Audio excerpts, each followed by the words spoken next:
Bismillahirrahmanirrahim. Assalamualaikum warahmatullahi wabarakatuh. Innal hamdalillah nahmaduhu wa nasta'inuhu wa nastaghfiruh wa nastahdihi wa natubu ilaihi wa na'udzu billahi min syururi anfusina wa sayyiati a'malina. May yahdihillahu fala mudilla lahu wa may yudlil falan tajida lahu waliyyan mursyida. Nashhadu an la ilaha illallah syahadatu haqqin wa sidq, syahadatan tunjina min adzabillah, wa nashhadu anna Muhammadan abduhu wa rasuluh. Allahumma salli wa sallim wa barik ala nabiyyina Muhammad wa ala alihi wa sahbihi wa man sara ala nahjihi wastanna bi sunnatihi ila yaumiddin. Qala Allah azza wa jalla fi kitabihil karim, a'udzu billahi minasy syaithanir rajim. Syahrul Ramadan alladzi unzila fihil Qur'an hudan linnas wa bayyinatin minal huda wal furqan. Shadaqallahul azim. Hadirin hadirat para perindu surga Allah Subhanahu wa taala, tiada kata yang pantas kita lantunkan di pagi jelang siang ini melainkan ucapan syukur. Alhamdulillah. Betapa sayangnya Allah kepada kita, betapa banyaknya nikmat dan karunia yang Allah limpahkan kepada kita.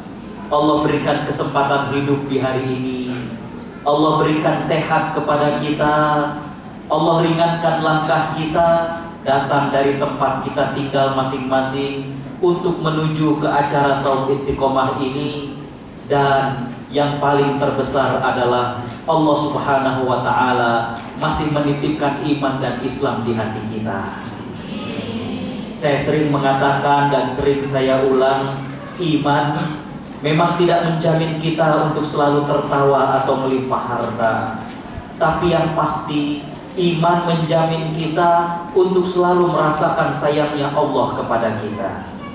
Kadang dalam hidup, Bapak Ibu, tidak selalu warna-warna indah yang kita lalui. Kadang dalam hidup, hadirin hadirat, tidak seluruhnya rasa manis yang kita kecapi. Tapi dengan iman kepada Allah, kita merasakan Allah tidak pernah meninggalkan diri kita. Pada saat Allah lapangkan rezeki kita, Allah muluskan usaha dan karir kita, Allah penuhi doa-doa kita, kita tidak lalai dari Allah Subhanahu wa ta'ala. Begitu juga pada saat Allah berikan ujian kepada kita, mungkin pada diri kita, keluarga kita, kerja dan usaha kita, kita tidak pernah berburuk sangka kepada Allah Subhanahu wa ta'ala. Kita yakin bahwa apa yang Allah pilihkan kepada kita adalah yang terbaik. Hadirin hadirat para perindu surga Allah Subhanahu wa ta'ala, salawat teriring salam tidak lupa kita haturkan kepada junjungan kita Nabi Muhammad sallallahu alaihi wasallam, yang sungguh kita rindu kepada beliau, kita cinta kepada beliau. Kita berharap mudah-mudahan dengan cinta kita kepada beliau, Allah Subhanahu wa ta'ala berkenan untuk mengumpulkan kita bersama baginda sallallahu alaihi wasallam di surganya. Amin ya rabbal alamin. Hadirin hadirat para perindu surga Allah Subhanahu wa ta'ala, untuk kesekian kalinya saya hadir di Saum Istiqomah. Terima kasih kepada panitia dari IMAS, dari Kedutaan Besar Republik Indonesia di Singapura, dan juga dari para sponsor. Saya lihat ya, ada dari Bank Indonesia, BNI, BRI, dan juga Indosat. Dan yang terutama sekali adalah terima kasih semuanya kepada Bapak Ibu yang telah hadir dalam majlis ini. Mudah-mudahan yang hadir pada kesempatan hari ini oleh Allah Subhanahu wa ta'ala ditetapkan iman Islamnya, dimudahkan oleh Allah Subhanahu wa ta'ala untuk menjalankan ibadah di bulan Ramadan dan menjadikan Ramadan kali ini lebih istimewa ketimbang Ramadan-Ramadan yang sebelumnya. Hadirin hadirat para perindu surga Allah Subhanahu wa ta'ala, Allah Subhanahu wa ta'ala menjelaskan dalam surat Al-Baqarah ayat 185.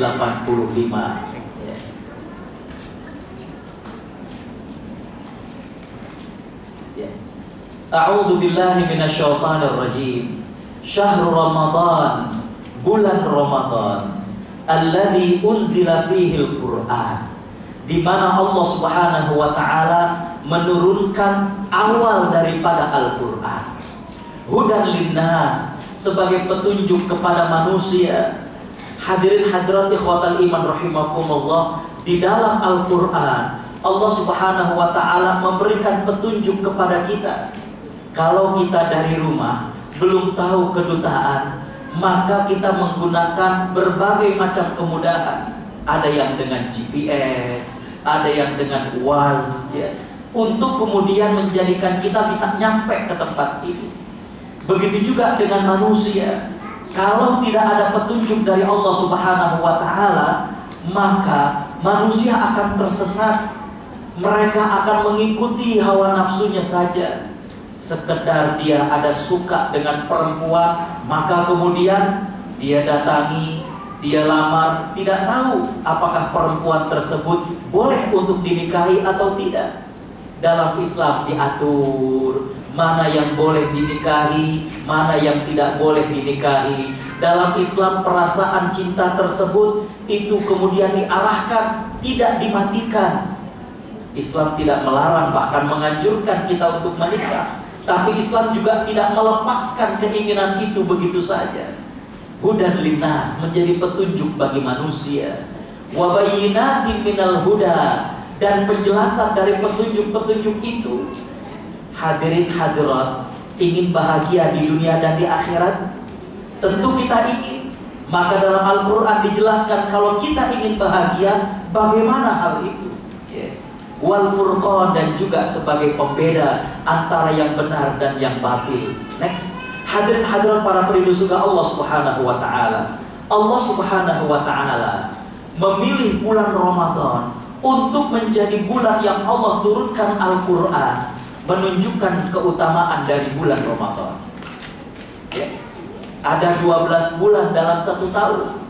Al-Qur'an menjelaskan, a'udzubillahi minasyaitonir rajim. Inna iddatash syuhuri indallah 12 syahran fi kitabillah. Sesungguhnya bilangan bulan di sisi Allah Subhanahu wa taala itu ada 12. Minha arba'atun hurum, di antara 12 itu ada 4 bulan haram atau 4 bulan yang disucikan. Dari 12 bulan ini Allah Subhanahu wa taala memilih bulan Ramadan untuk diturunkannya Al-Qur'an. Sebagaimana yang kita paham, Al-Quran itu turun dengan 2 proses. Turun secara langsung dari Lauhul Mahfuz ke Sama'id dunia, langit dunia. Dari langit dunia ini maka kemudian turun berangsur-angsur. Dan yang pertama kali turun itu adalah pada bulan Ramadan. Jadi dipilihnya bulan Ramadan oleh Allah Subhanahu wa taala menurut para ulama tafsir menunjukkan mulianya bulan ini. Ya. Coba ya, kalau kita kemudian memilih hari untuk kemudian kita mengadakan sebuah acara. Biasanya kita milih hari yang kemungkinan misalkan hari ini. Kenapa dipilih tanggal 21 hari Ahad ya? Karena kalau pada hari Ahad kebanyakan kita libur dari bekerja. Kenapa tanggal 21 Mei? Karena minggu depan kita sudah nggak boleh makan-makan begini lagi. Betul? Ya. Karena sudah masuk bulan Ramadan. Ya. Jadi pemilihan waktu itu menunjukkan ada alasan yang spesial. Jadi diturunkannya Al-Quran di bulan Ramadan menurut para ulama menunjukkan keutamaan daripada bulan Ramadan itu. Makanya Bapak Ibu yang dimuliakan Allah Subhanahu wa taala, para sahabat itu merindukan Ramadan sampai sebelum Ramadan itu hadir 5 bulan. Jadi 1 tahun itu dibagi 2. 6 bulan pertama para sahabat itu berdoa dan berharap mudah-mudahan ibadah Ramadan yang baru saja mereka lakukan diterima oleh Allah Subhanahu wa taala. 5 bulan berikutnya mereka berharap mudah-mudahan umur mereka nyampe ke bulan Ramadan. Ada yang yakin Ramadan nanti kita sampai umurnya? Tidak ada. Yeah. Tadi saya di hotel baru dapat message ibu dari seorang kawan. Cuma beliau kuliahnya di Madinah saat itu. Beliau menjadi dosen di Riau, ya. S1, S2, S3-nya beliau di Jamiah Islamiyah di Madinah. Baru pagi tadi, sekitar jam 5 waktu sini, berarti di sana sekitar jam 4 itu meninggal dunia. Innalillahi wa inna ilaihi. Jadi kembali bahwa umur itu kita tidak ada yang tahu. Makanya para sahabat itu berharap betul mereka bisa nyampe ke bulan Ramadan. Karena selain mulia, di bulan Ramadan itu banyak penawaran-penawaran istimewa. Kalau misalkan Bapak Ibu, ya, itu ada suatu toko, ada suatu mall yang ada penawaran khusus, pernah kayak begitu? Ada sale, oh subhanallah, diskon besar-besaran. Tertarik nggak ibu-ibu? Masya Allah, ya. Hadirin hadirat para perindu surga Allah Subhanahu wa Ta'ala, di bulan Ramadan ada banyak penawaran khusus dari Allah Subhanahu wa Ta'ala. Next. Yang pertama, hadirin hadirat di kota Liman rahimakumullah. Next. Pahala yang Allah Subhanahu wa Ta'ala sediakan itu unlimited. Kalau kemudian, ya, kita beli pulsa, pulsanya itu hanya bisa untuk ngomong sekian kali, sekian detik, sekian menit, maka ini unlimited. Allah Subhanahu wa Ta'ala di bulan Ramadan memberikan pahala di luar daripada hitungan manusia. Nabi Shallallahu Alaihi Wasallam bersabda dalam hadis diriwayatkan oleh Imam Muslim, ya, kata Nabi Shallallahu Alaihi Wasallam, setiap amal kebaikan anak cucu Adam dilipat gandakan 10 sampai 700 kali lipat. 10 sampai 700. Ayat tentang sedekah dalam Al-Quran surat Al-Baqarah, Allah Subhanahu wa Ta'ala menjelaskan bahwa ketika kita melakukan kebaikan bersedekah, maka bagaikan tumbuh 6 batang, 7 batang, maaf. Dari setiap batang ini kemudian akan tumbuh lagi. Ini artinya sampai 700 kali lipat oleh Allah Subhanahu wa Ta'ala digandakan. Banyak gak Bapak Ibu 700 kali lipat itu? Banyak sekali, subhanallah, ya. Kita ada uang $1 dilipat gandakan 700 jadi 700, ya. Kita beribadah, pahalanya oleh Allah dilipat gandakan 10 sampai 700 kali lipat. Kata Nabi Sallallahu Alaihi Wasallam, ya, kecuali saum, ya. Amalan tersebut untuk Allah Subhanahu wa Ta'ala, artinya amalan itu untuk Allah artinya adalah Allah yang akan mengganjar langsung. Berarti di luar daripada 700 kali lipat, berlipat-lipat dari Allah Subhanahu wa Ta'ala. Subhanallah. Siapa yang tidak mau, ya. Dalam riwayat lain, Nabi SAW menjelaskan bahwa mereka yang melakukan amal ibadah yang wajib, Allah lipat gandakan pahalanya. Orang yang melakukan ibadah yang sunnah oleh Allah Subhanahu wa Ta'ala diberikan pahala seperti orang yang melakukan ibadah wajib. Nanti bulan Ramadan, Pak, Bu, kita masuk ke masjid ini, kita sholat 2 rakaat, pahalanya sama dengan pahala orang yang melakukan ibadah wajib. Subhanallah. Kita melakukan ibadah yang wajib oleh Allah Subhanahu wa Ta'ala dilipat gandakan. Makanya sering kita dengar, walaupun sebenarnya tidak ada keterangannya, maaf, ya, tidak ada hadisnya, banyak yang sering mengatakan naumus shaim ibadah, tidurnya orang yang puasa itu ibadah. Sekali lagi saya katakan itu tidak ada keterangannya. Cuma para ulama mengatakan, kalaulah perkataan itu benar, maka maksudnya 2. Kalau tidurnya saja udah ibadah, apalagi baca Qur'annya. Jadi jangan tidur terus. Jangan mentang-mentang tidur nakek adalah ibadah, tidur terus gitu. Jangan kemudian karena termakan dengan perkataan itu kemudian, Masya Allah, puasa kayaknya cepat ya Ustaz. Kok bisa Bu? Iya, habis sahur tidur, 11:30 bangun, ya, pucak-pucak mata, datang zuhur, sholat zuhur, rebah-rebah, jelang asar, jalan-jalan, cari kue buat buka puasa. Ya emang cepat kalau begitu mah. Cuma hadirin hadirat ikhwatal iman rahimakumullah, bukan begitu. Sekali lagi, itu tidak ada keterangannya. Kalaulah benar, maka maksudnya adalah tidurnya saja ibadah, apalagi kalau baca Quran, apalagi kalau zikir, apalagi kalau sholat sunnah. Makna yang kedua kata para ulama, kalaulah perkataan itu benar, maka maksudnya adalah orang yang tidur itu ibadah, tidurnya karena capek setelah ibadah. Ya, jadi capek habis baca Quran, ketiduran. Ini baru yang kayak gini yang ibadah. Kalau tidurnya tidur mulu, maka ibadah. Tidurnya karena semalam begadang, nggak ibadah. Jadi tidurnya itu karena capek ibadah. Malam habis qiyamul lail, setelah itu menyiapkan sahur untuk suami dan istri, suami dan anak, kalau suami dan istri, anak dong yang nyiapin. Salah ngomong. Ya.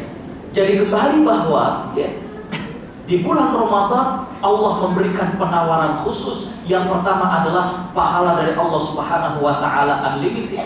Ya. Next. Ya.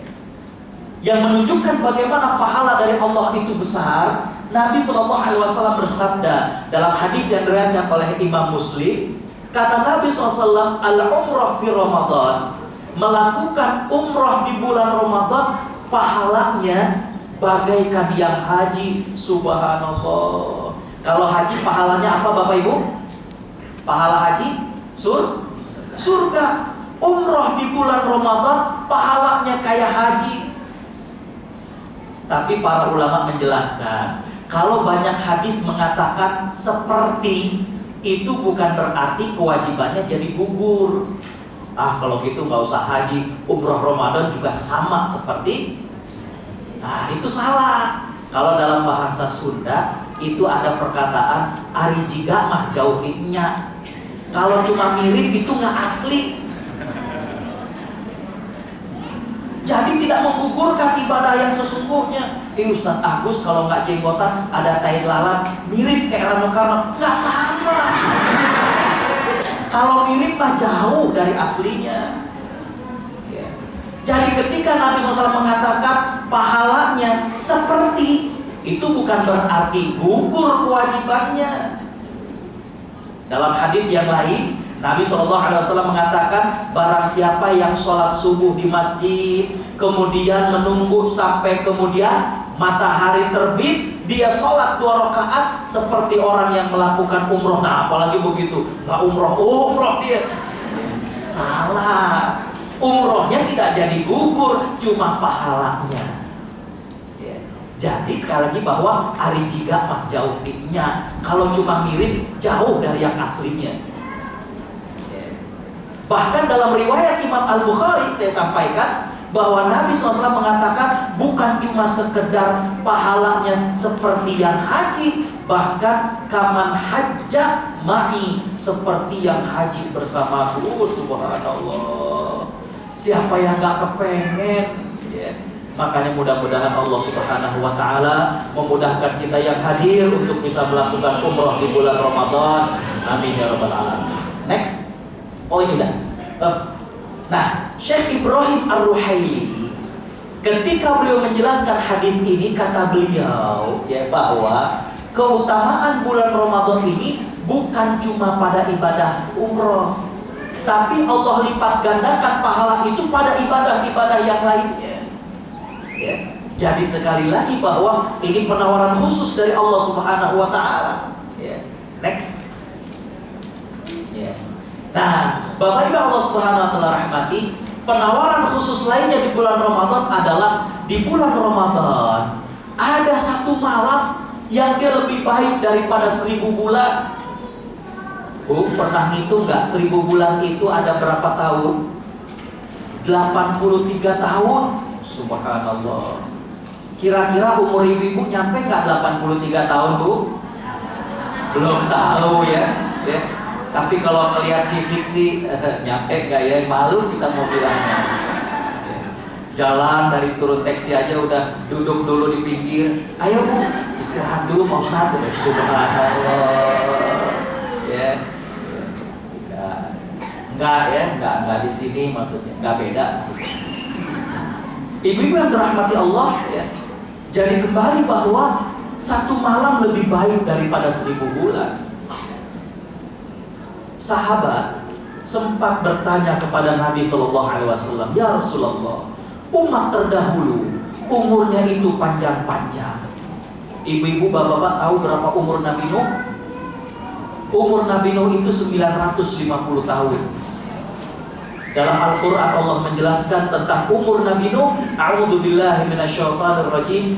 Famakatha fihim alfasanatin illa khamsina aman. Nabi Nuh hidup 1000 dikurangi 50. 1000 kurang 50 berapa ibu? 950. Umur Nabi Nuh 950 tahun. Subhanallah. Jadi para sahabat kemudian mengatakan, sedangkan umur umat ini itu kisarannya kayak umur Nabi Muhammad 63, ya kalau ada bonus sedikit 7 tahun, 70 tahun gitu ya. Ya. Jadi kalau maaf nih, bukan nakut-nakutin yang umur 55 ya udah siap-siap gitu, bukan nakut-nakutin. Bukan nakut-nakutin, Nabi aja umurnya 63 ya. Jadi bukan nakut-nakutin. Tapi bukan berarti yang 40 kemudian masih lama, enggak juga ya. Jadi para sahabat bertanya, umur umat yang sekarang itu kok pendek-pendek? Maka Allah Subhanahu wa Ta'ala memberikan keutamaan kepada umat Nabi Muhammad SAW dengan adanya Lailatul Qadar. Satu malam maka kebagi kebaikannya itu bisa 83 tahun. Subhanallah. Mau nggak ibu-ibu kira-kira dapat Lailatul Qadar? Bapak-bapak mau dapat Lailatul Qadar?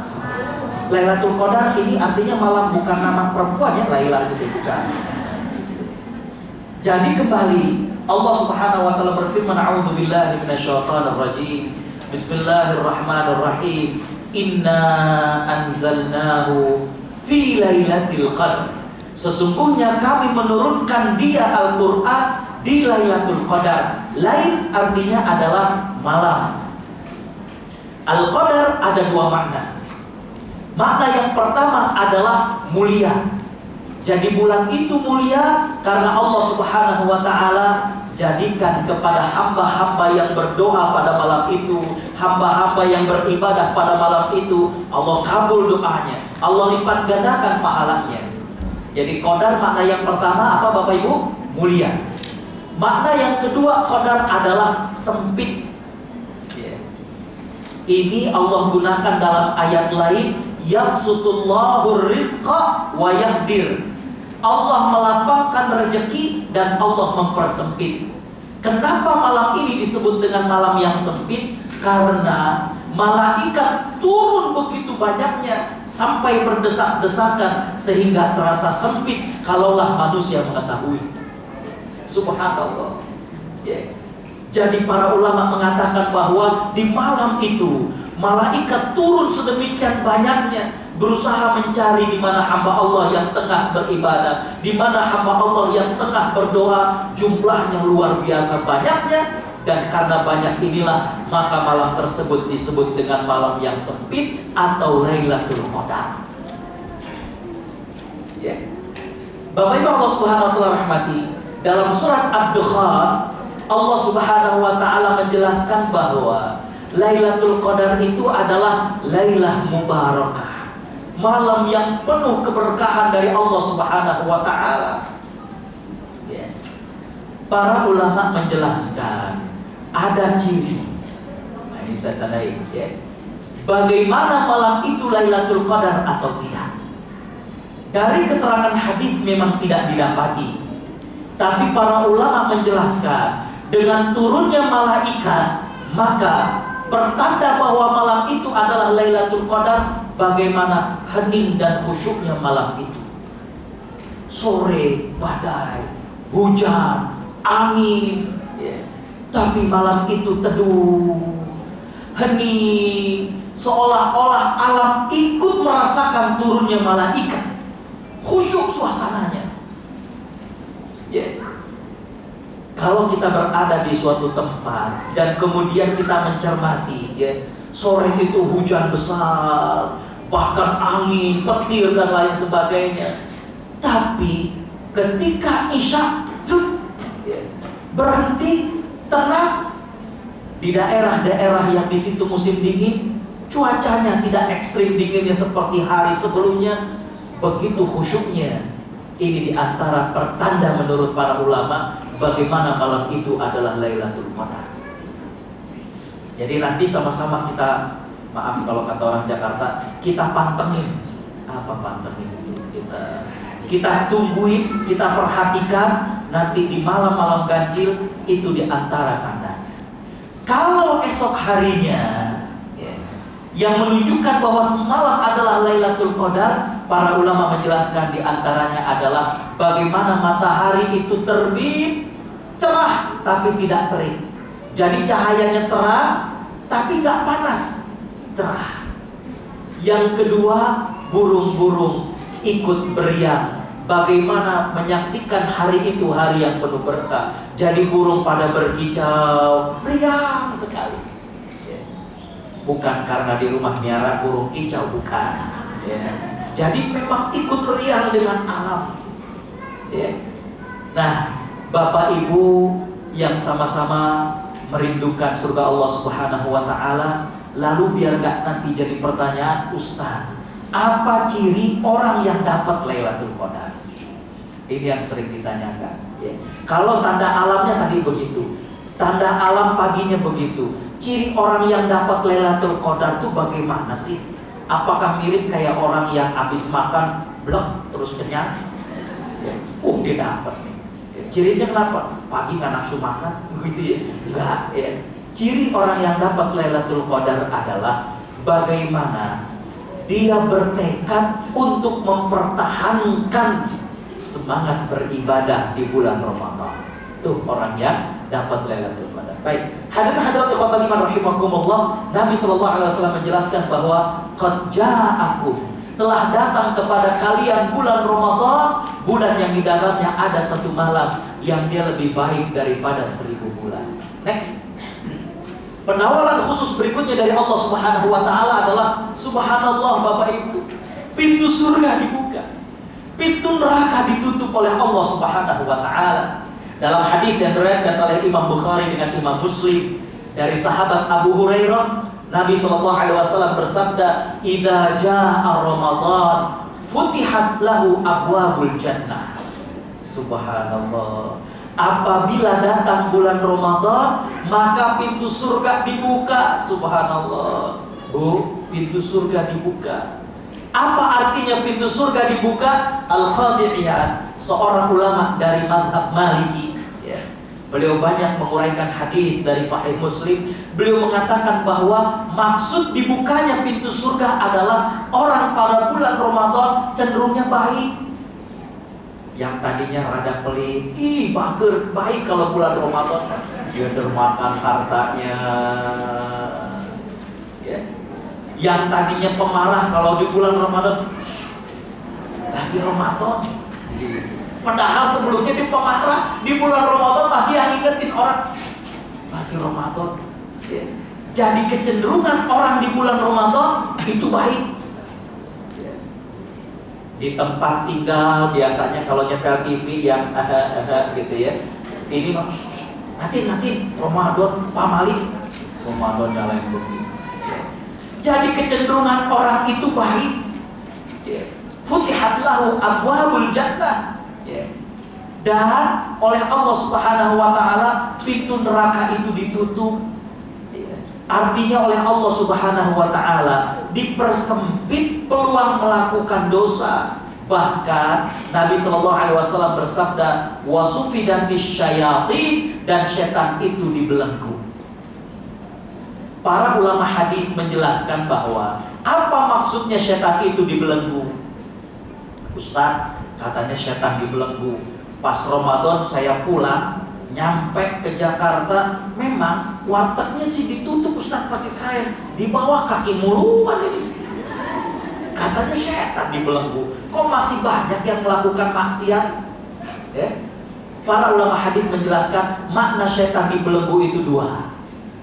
Makna yang pertama adalah yang dibelenggu adalah akabiros syayatin, setan yang kelas-kelas seniornya, jenderal-jenderalnya itu pada diikat biar kagak ngegoda. tapi yang kroco-kroconya itu dibiarkan. Jadi yang kayak model kelas-kelas rendahnya itu dibiarkan. Kenapa? Untuk menggoda manusia, biar ada tantangan di bulan Ramadan. Cuma tadi kembali bahwa ya ini lebih ringan karena yang petinggi-petingginya sudah dibelenggu oleh Allah Subhanahu wa taala. Ya. Jadi makna yang pertama setan dibelenggu itu adalah yang dibelenggu itu adalah para senior-seniornya. Makna yang kedua adalah yang dibelenggu itu setan dari jenis jin. Setan manusia nggak dibelenggu, itulah nafsu manusia. Makanya para ulama mengatakan bahwa setan itu adalah sifat yang bisa disematkan, yang bisa ditempelkan kepada jin dan juga manusia. Jadi kalau di bulan Ramadan setan dari jenis jin dibelenggu, jangan nyari setan yang nggak kelihatan, setan pala hitam itu berarti. Kalau kata orang Garutnya, ulah neangan setan nu teka dulu. Jangan nyari setan yang nggak kelihatan tuh, yang palanya hitam. Sekarang udah mulai palanya botak tuh setan yang begitu. Habis pas lagi setan pala hitam ada yang protes, wah Ustaz banyak juga setan yang pala yang botak seperti itu. Hadirin khotaliman rahimakumullah. Jadi kembali bahwa di bulan Ramadan Allah Subhanahu wa taala memberikan penawaran khusus. Pintu surga dibuka oleh Allah Subhanahu wa taala. Peluang untuk baik itu banyak. Kecenderungan kita itu baik. Neraka ditutup, setan dibelenggu. Makanya Imam Ibnu Hajar Al-Asqalani, ulama yang menjelaskan hadis-hadis dalam Sahih Bukhari, kata beliau, orang kalau di bulan Ramadan masih melakukan kemaksiatan, maka di luar bulan Ramadan dia lebih mudah lagi melakukan kemaksiatan. Soalnya kenapa? Di bulan Ramadan oleh Allah itu dipersempit peluang melakukan dosanya. Setan dibelenggu, pintu surga dibuka. Jadi kalau di luar bulan Ramadan, lebih gampang lagi dia untuk tergoda dengan kemaksiatan. Next, hadirat khotaliman rahimakumullah. Nah, penawaran khusus di bulan Ramadan yang gak ada di bulan lain adalah disyariatkannya iktikaf. Bapak Ibu tahu apa iktikaf? Tahu iktikaf? Ini kita lagi ngapain? Kita lagi iktikaf. Artinya iktikaf itu adalah al-muqsu. Iktikaf itu artinya adalah berdiam diri secara bahasa. Tapi kalau secara aturan agamanya, iktikaf itu adalah berdiam diri di masjid di saat-saat tertentu, niatnya karena Allah Subhanahu wa taala. Jadi kalau kemudian diam di masjidnya karena nungguin suami lagi kerja, dia nungguin di masjid terus ketiduran walaupun dari pagi sampai sore, kagak iktikaf tuh, ketiduran. Jadi iktikaf di masjid pada waktu-waktu tertentu dan niatnya karena Allah Subhanahu wa taala. Makanya dalam beberapa pandangan bahwa seseorang itu kalau masuk ke masjid itu biasanya di beberapa masjid suka ada tulisan nawaitul i'tikaf ma dumtu fihi. Aku niat i'tikaf ke masjid ini sepanjang aku berada di dalamnya. Beberapa masjid di depannya ada tulisan itu. Agar kemudian pada saat kita di dalam masjid, kita ingat bahwa kita ini sedang berada di rumah Allah Subhanahu wa taala, sehingga kemudian kalau di dalam rumah Allah jangan melakukan apa yang Allah tidak suka. Ini sih di masjid tapi isinya ngerumpi. Aduh. Isinya bagaimana kemudian dengki, iri pada yang lain. Mbak lihat enggak? Kerudungnya sih bagus tapi gak cocok mau baju dia kayak gini. Astagfirullah. Insya Allah jamaah di Saum Istiqomah nggak ada yang begitu.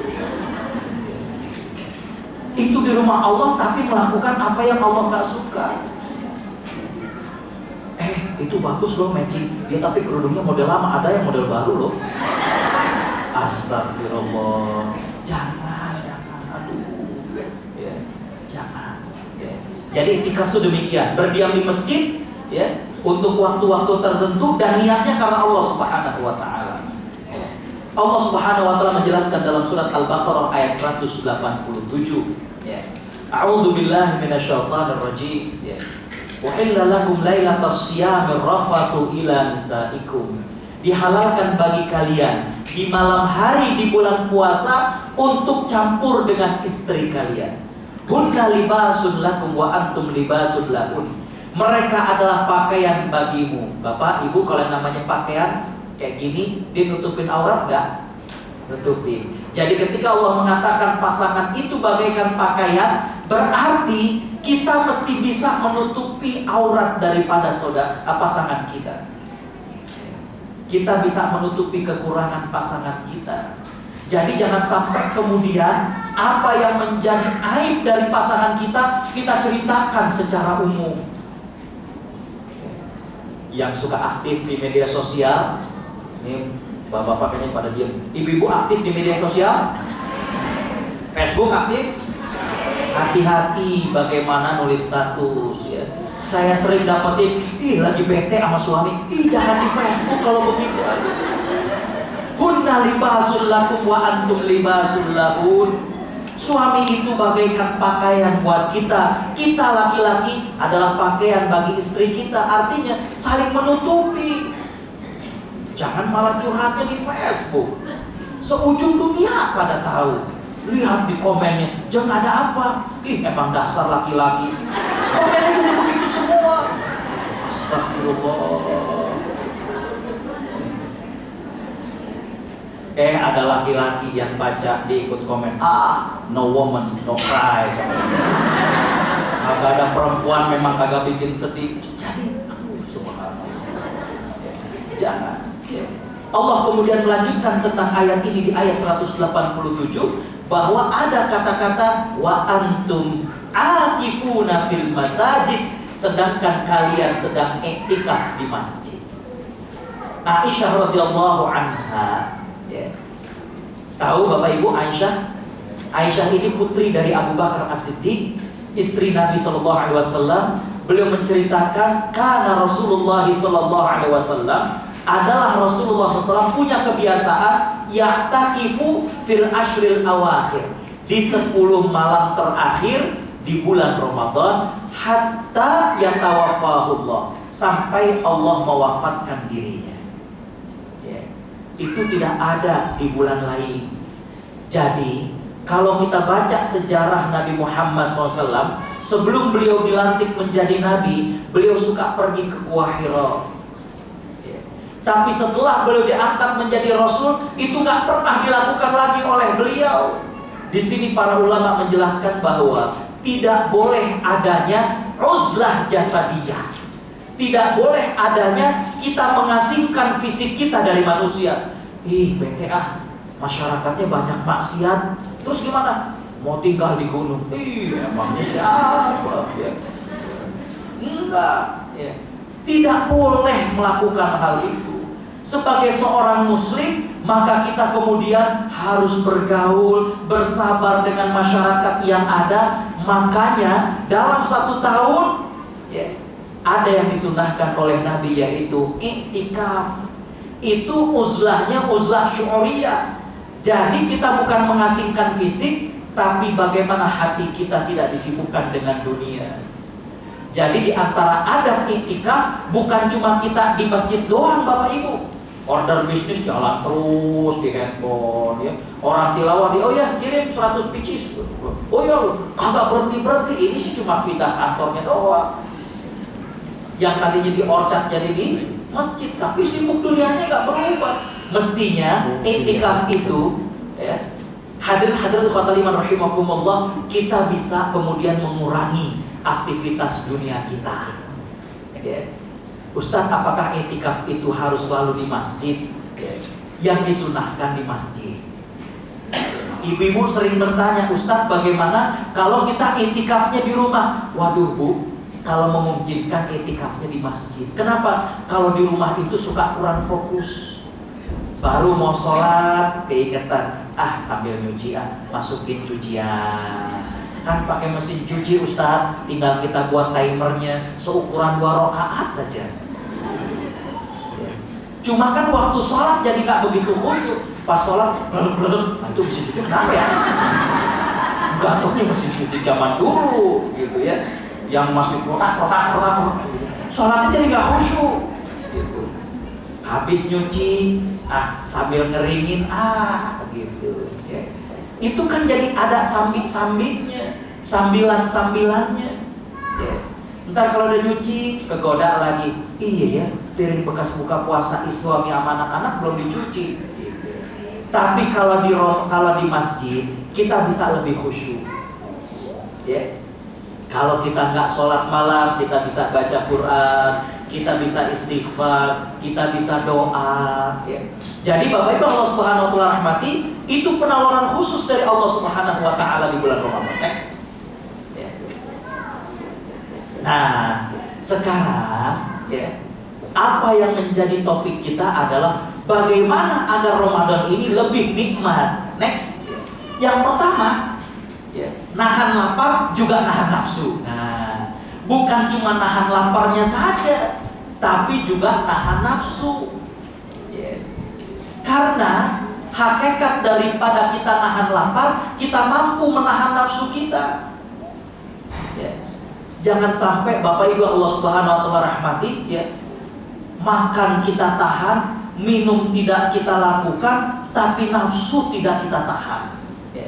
Nabi SAW bersabda dalam hadis yang diriwayatkan oleh Imam Al-Bukhari. Ya.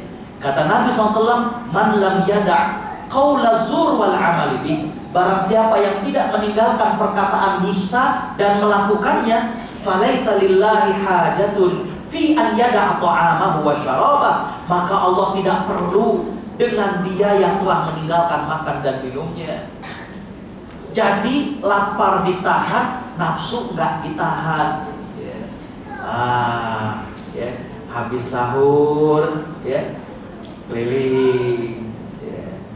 Bapak Ibu Allah Subhanahu Wa Taala rahmati, keliling sambil kemudian lihat-lihat, kenalan dong. Astagfirullah. Ya. Lapar sih ditahan, nafsu yang ini nggak ditahan. Ya. Ngabuburit, tahu ngabuburit? Ya. Bagaimana mengisi waktu menjelang berbuka ke orchard gitu. Astagfirullah. Tapi dilihat terus. Aduh, itu nahan lapar tapi nggak nahan nafsu. Istighfar, tapi kemudian sama temannya udah diusap tuh muka. Masih terus aja.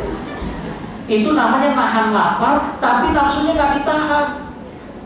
Tapi memang Bu, ya, yang namanya syahwat, kalau dia itu kemudian diatur, godaannya lebih besar. Ya, syahwat itu kalau dia kemudian diatur, godaannya lebih besar. Coba deh, kita lagi nggak puasa begini, ya. Kita beli pisang kan bagus-bagus tuh ya, mulus-mulus. Kalau di Indonesia namanya pisang sunrise. Keren tuh ya. Itu Bapak Ibu Allah Subhanahu Wa Taala rahmati, kalau lagi nggak puasa begini mah nggak begitu tertarik makan pisang. Ya. Saya ceramah suka dibawain parcel, itu pisang ngejogrok aja, diam aja, nggak nafsu. Ya. Tapi kalau bulan puasa, ya, itu pisang udah totol-totol hitam kematangan, kayaknya wangi benar tuh pisang. Jadi nafsu itu kalau kita lagi mau didik, nafsu itulah kalau kita mau arahkan, itu semakin menjadi. Punya istri yang halal, cakep tuh kayak pisang sanpret, kagak menarik. Senangnya main bonyok-bonyok, yang dimarahin.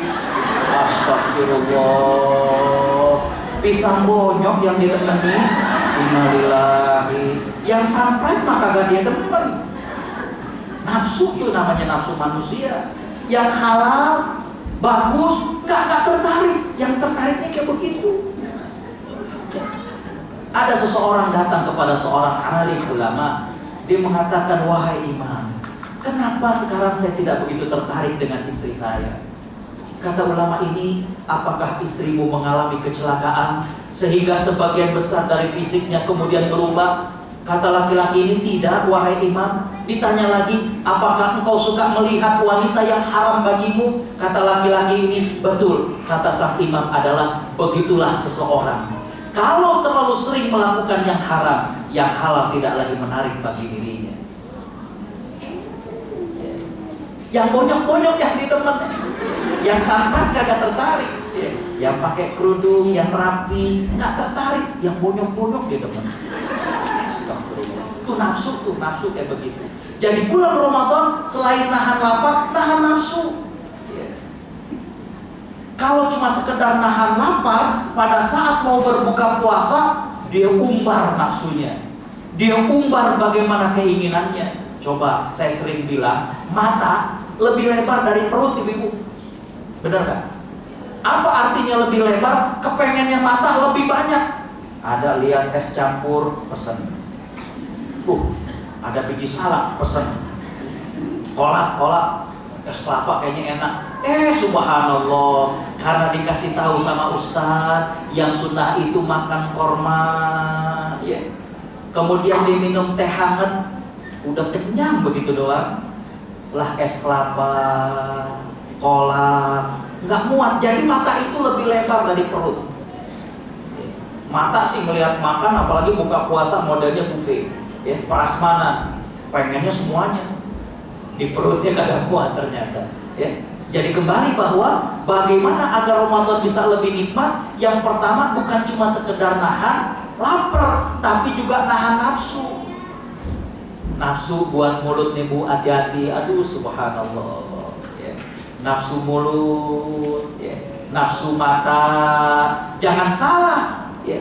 Nabi SAW menjelaskan bahwa termasuk orang yang cerdas adalah mereka yang bukan cuma sekedar menjaga mata dan mulutnya, termasuk menjaga pikirannya. Dia lagi di rumah sih, nggak melihat aurat-aurat yang terbuka, tapi pikirannya menghayal kemana-mana. Sama nggak boleh kayak begitu. Kalau kata orang Jakarta, anak muda sekarang tuh namanya ngelonjor. Tahu ngelonjor Bu? Ngelamun jorok, nah itu nggak boleh. Nggak boleh. Kalau orang ngelonjor kan manjangin kaki, kalau ini yang nggak boleh, ngelamun jorok tuh nggak boleh. Jadi walaupun matanya dia nggak melihat yang haram, cuma di pikirannya menghayal, itu nggak boleh. Jadi biar puasa Ramadan lebih nikmat, selain kita nahan nafsu, nahan juga, ya. Selain nahan lapar, kita juga nahan nafsu. Next. Nah, yang kedua, biar kemudian puasa kita lebih nikmat, banyakin aktivitas sosial, aktivitas yang soleh. Ya, sahabat Abdullah bin Abbas radhiyallahu anhuma, beliau menceritakan kepada kita, kana Nabi sallallahu alaihi wasallam ajwadan nas. Nabi sallallahu alaihi wasallam itu adalah orang yang sangat dermawan. Jadi Nabi pernah, ya, menangkap seorang kafir. Jadi kemudian orang kafirnya jadi tawanan. Nabi tahu betul ini orang kafir suka dengan kambing. Jadi kan orang ada yang suka dengan kuda, suka dengan hewan yang lain. Orang ini Nabi tahu suka dengan kambing. Nabi kemudian mengatakan kepada dia, ditunjuknya satu buah lembah. Lembah itu, bukit itu penuh dengan kambing. Kalau lembah agak gitu ya. Nabi kemudian bertanya, apa yang kau lihat? Orang kafir ini bilang, aku melihat kambing memenuhi lembah itu. Kata Nabi SAW, itu adalah untukmu. Dikasih satu lembah, isinya penuh dengan kambing. Subhanallah. Orang ini kemudian dia pulang ke kampungnya, dia cerita kepada orang kampungnya, aku berjumpa dengan seseorang yang dia bersedekah, man la yakhshal faqr, yang gak pernah takut miskin kalau dia menyumbang. Subhanallah. Dermawan gak Bu Nabi? Nah, Ibnu Abbas menjelaskan, wa kana ajwada ma yakunu fi Ramadan. Nabi SAW di bulan Ramadan itu lebih dermawan lagi. Subhanallah. Tadi aja udah dermawan begitu, apalagi di bulan Ramadan. Ya. Dulu ketika kami masih di Timur Tengah, ya, Ustadz kok kami, ya betul. Jadi saya berangkat kuliah ke Mesir sendiri, pas pulang berempat, jadi nikah dan punya anak 2. Dia kayak gini untung Bu. Jadi kuliah, pulang berempat, nikah dan punya anak 2. Jadi ketika kami masih di Timur Tengah, ada satu tradisi yang menarik dari para kaum ibu di sana. Apa Ustaz tradisinya? Jadi para ibu di sana itu kalau dikasih uang belanja harian dan kemudian lebih, kan biasanya per hari itu suka lebih ya ibu, oleh ibu-ibu di sana itu ditabung. Kita juga sama Ustaz. Dengerin dulu. Ibu-ibu di sana kalau bulan Ramadan tabungan yang tadi itu dibuka. Sama Ustaz, kita juga begitu. Ramadan kita buka celengan kita. Sebentar. Ibu-ibu di sana tabungan yang tadi itu kemudian disumbangkan ke masjid. Nah ini yang beda Ustaz. Kita dipakai ke penambang. Jadi sampai depannya sama emang. Dikasih belanja dari suami, ada lebih ditabungi. Lagi bulan puasa dibuka, sama Ustaz. Cuma bedanya kalau mereka disedekahkan, kalau kita dipakai buat ke penambang. Beli kerudung, beli ini, ono ini dan lain sebagainya. Bapak Ibu Allah Subhanahu wa taala rahmati, jadi kembali bahwa Nabi SAW itu di bulan Ramadan, Nabi SAW itu lebih dermawan lagi. Bisa kita bayangin di luar bulan Ramadan aja sudah demikian dermawan, apalagi di bulan Ramadan. Bulan lalu saya ke Kuwait, itu ketemu dengan seorang syekh. Beliau cerita bahwa lembah itu, beliau pakar sirah, pakar sejarah, lembah yang ditunjuk oleh Nabi yang isinya adalah penuh dengan kambing yang diberikan kepada orang kafir tersebut. Kalau dihitung dalam rupiah sekarang sekitar 2 miliar. Dan orang itu dalam keadaan kafir oleh Nabi SAW dikasih seperti itu. Kalau kita kan subhanallah, ketika kita mau sedekah itu terjadi perang batin. Nah itu mumpung kotak sedekah lagi lewat, itu biasanya terjadi perang batin. Yang gimana yang kita mau masukkan? Kalau di Indonesia itu antara yang merah sama yang biru. Pernah dengar ya, ini sih bukan kejadian sebenarnya, mungkin juga sempat terjadi kayak semacam anekdot lah. Ada orang kalau Jumatan, dia infaknya itu cuma 2.000 kalau Jumatan. Cuma waktu itu dia ngantuk bener. Jadi sebelum khotib naik mimbar dia udah ngantuk karena memang ininya. Ternyata kotak infak ada di depan dia, disenggol sama sebelahnya karena dia dalam keadaan masih kurang sadar. Kalau kata orang Jakartanya, nyawanya belum kumpul semuanya. Dia salah ngerokok kantong, masukin aja. Pas habis sholat Jumat, dia kemudian mau makan siang. Lah mana duit yang gocapan dia ada? Duit yang 50 ribuan salah. Waduh, katanya, pokoknya 25 kali Jumat kagak infak. Dia ngancem gitu. Biasa 2.000. Dia ngancem 25 kali Jumat udah dirapel. Astagfirullah. Ya udah kalau salah begitu salah sendiri, kenapa tidur? Gak usah pakai ngancem. Jadi kembali ketika kita ingin sedekah terjadi perang batin. Kalau di Indonesia nih Bu, sekarang kalau lagi diajakin infak pasti ada perang batin. Aduh Ustaz, anak-anak mau libur sekolah. Diajakin, ayo Bapak Ibu, siapa yang mau sedekah untuk memberikan makan orang yang puasa? Wah, harga-harga pada naik, mau Ramadan. Ada aja alasannya. Ntar bulan depan diajakin, mau mudik, terus kapan infaknya? Jadi kembali bahwa biar Ramadan itu terasa lebih nikmat, banyakin amal soleh. Di antaranya sedekah. Nabi SAW itu di bulan Ramadan beliau lebih dermawan lagi. Next. Nah, Imam Ibnu Qayyim Al-Jauziyah, ini seorang ulama Bapak Ibu yang sangat subhanallah, sangat luar biasa. Beliau menjelaskan bahwa Nabi SAW bukan cuma sedekah yang beliau tingkatkan, tapi beliau memperbanyak amal ibadah lain di bulan Ramadan. Zikirnya ditambahin, istighfarnya ditambahin, pokoknya banyakin amal soleh. Nolong orang, bantuin ini dan lain sebagainya. Bagaimana kemudian ngajak orang untuk berbuat baik. Banyakin amal soleh. Next. Nah, sahabat Ali radhiyallahu anhu, beliau menceritakan bahwa Nabi SAW bersabda, nanti di surga itu ada kamar-kamar yang bagian luarnya kelihatan dari dalam, dalam kelihatan dari luar. Jadi ini di zaman dulu menunjukkan bagaimana indahnya kamar itu. Kalau zaman sekarang sih pas udah ketemu kaca, jadi kemudian kebayang, oh kalau kayak gitu sih kamar hotel juga kayak gitu. Ya, kita dari dalam lihat yang luar lihat ke dalam. Enggak, ini artinya bagaimana menggambarkan di zaman dulu yang belum ketemu bagaimana ruangan dengan kaca tersebut menunjukkan betapa indahnya, dan tentunya surga jauh lebih indah dari itu. Nabi SAW kemudian ditanya oleh seorang Arab Badui, orang Arab dari pegunungan, ya.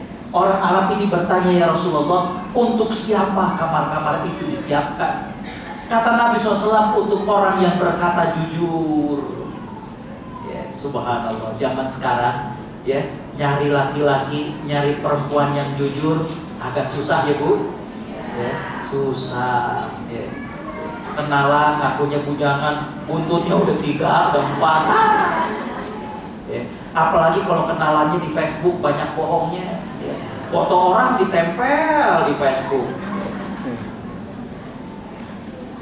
Kemudian Nabi mengatakan, bagi orang yang memberikan makan kepada orang-orang yang miskin, dan orang yang senantiasa saum, serta orang yang selalu sholat malam artinya. Jadi bagi orang yang saum, Allah Subhanahu wa Ta'ala sediakan surga dengan yang luar biasa. Next. Yeah. Nah, yang ketiga, Bapak Ibu para perindu surga Allah Subhanahu wa Ta'ala, biar Ramadan kita ini lebih nikmat adalah hindari maksiat. Hindari maksiat. Bapak Ibu yang Allah Subhanahu wa Ta'ala muliakan, keutamaan bulan Ramadan saya sudah sampaikan. Ustadz yang lain juga sudah menyampaikan. Tapi kenapa setiap masuk bulan Ramadan kok bawaannya malas saja? Ya. Ada pengajian di Masjid Anu, ya. Kalau kata anak muda sekarang, mager, malas gerak. Wah, udahlah di apartemen aja, udahlah di sini aja, ya. Lihat orang lain, Mbak Anu seminggu Ramadan udah khatam loh 1 kali. Kita nggak terpicu, ya. Kita ke masjid, orang lain baca Quran, kita juga ada sebenarnya Quran dalam aplikasi kita, kok kayaknya malas, ya. Kenapa kira-kira? Ya. Di sini Imam Ibnu Qayyim Al-Jauziyah dalam kitab beliau yang juga monumental, yaitu kitab dengan judul Al-Jawabul Kafi Liman Sa'ala 'anid Dawa'i Syafi, beliau mengatakan begini, wa innar rajula la ya'kulu aklatan mana'athu min akalatin adidah.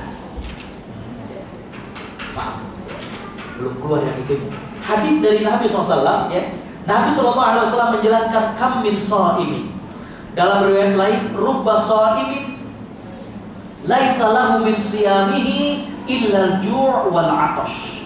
Ya. Berapa banyak orang yang puasa cuma dia nahan lapar dan haus saja, dia masih melakukan maksiat dan lain sebagainya. Ya. Next. Bapak Ibu Allah Subhanahu wa Ta'ala rahmati, kembali apa yang menjadikan kita kok gak semangat beribadah di Ramadan?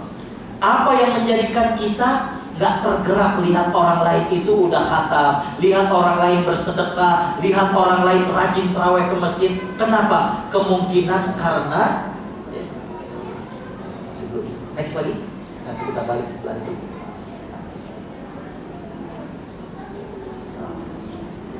Baik. Nah, setelah ini baik. Bapak Ibu Allah Subhanahu wa Ta'ala rahmati nanti ya. Jadi kembali bahwa ya, nanti berarti di slide yang setelahnya ya. Yang ketiga, bagaimana puasa kita agar lebih nikmat adalah ya, bagaimana kita menghindari maksiat. Ya. Nabi SAW menjelaskan dalam hadis yang diriwayatkan oleh Imam Ibnu Majah, kata Nabi SAW, laisa siyam, puasa itu bukan cuma sekedar ya, kita menahan lapar dan menahan dahaga. Tapi puasa itu juga adalah bagaimana kita menahan perkataan dari kata-kata yang lalai. ngomong-ngomong kotor itu rafath. Ya. Biasanya memang kalau ngomong-ngomong begini itu seru. Ya. Ya. Obrolan-obrolan yang saru itu jadi seru gitu. Ya. Apalagi kalau ngobrolnya udah model-model midnight, udah agak malam. Ya. Malam itu yang paling asyik kalau nggak ngobrolin setan, itu ngobrolin yang porno-porno tuh. Iya begitu kebanyakan. Innalillahi. Ya. Jadi kembali Bapak Ibu Allah Subhanahu wa taala rahmati, di bulan Ramadan kata Nabi SAW bukan cuma sekedar kita meninggalkan makan dan minum, termasuk hal-hal yang lalai seperti itu. Ya. Jadi yang ketiga adalah hindari kemaksiatan. Next. Yang saya ingin katakan ya, tadi saya menyampaikan ya. Nah, Bapak Ibu Allah Subhanahu wa taala rahmati, yang keempat adalah hilangkan aktivitas yang miskin manfaat. Mungkin dia ada manfaatnya, cuma sedikit, dan bisa jadi melalaikan kita. Coba hilangkan aktivitas yang kayak begini.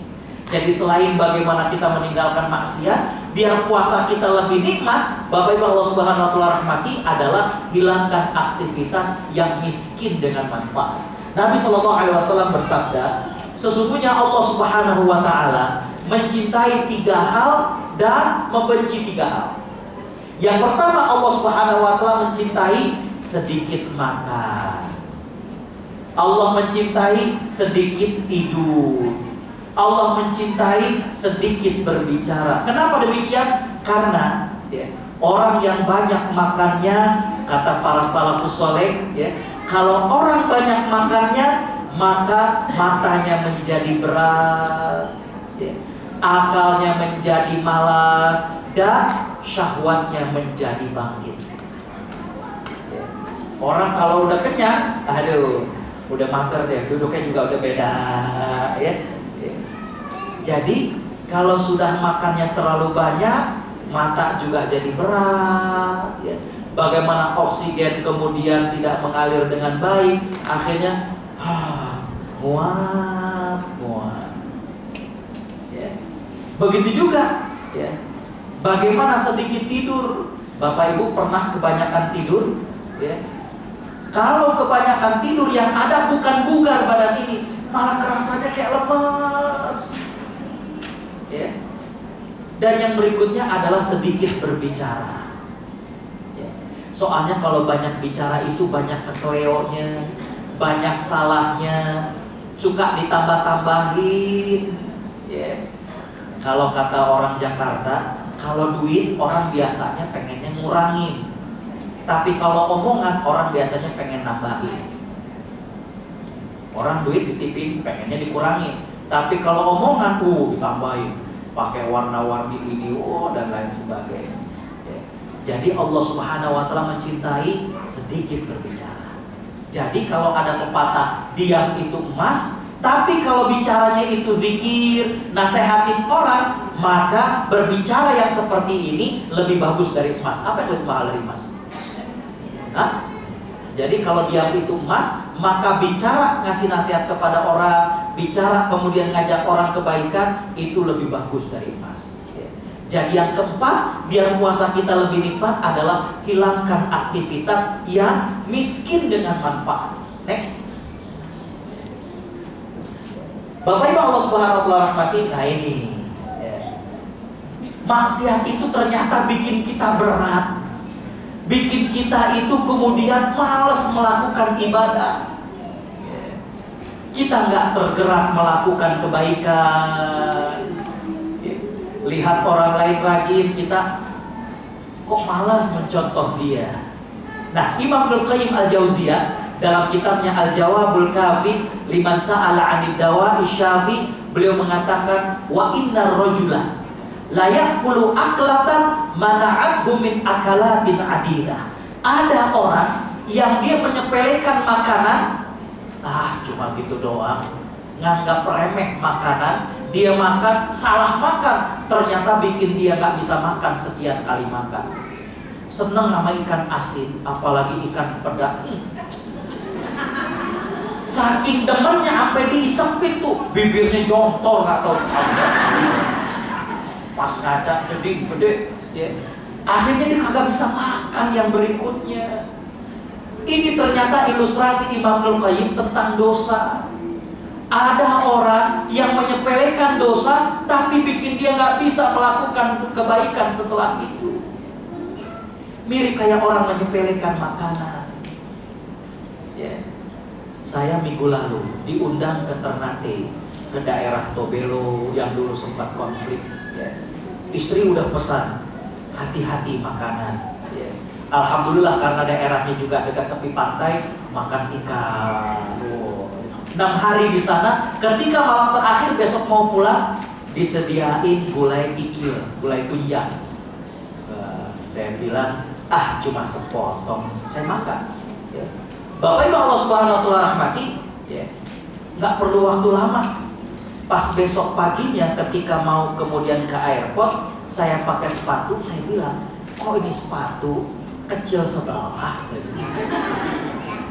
Perasaan lagi berangkat nih sepatu sama.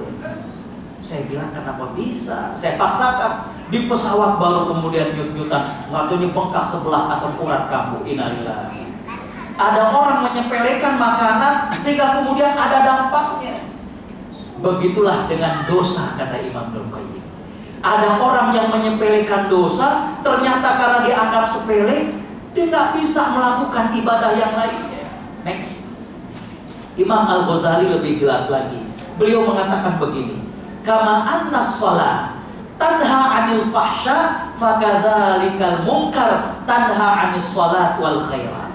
Sebagaimana salat bisa mencegah daripada kemungkaran dan kemaksiatan, ternyata kemaksiatan juga bisa menghalang seseorang untuk melakukan salat dan kebaikan-kebaikan lainnya.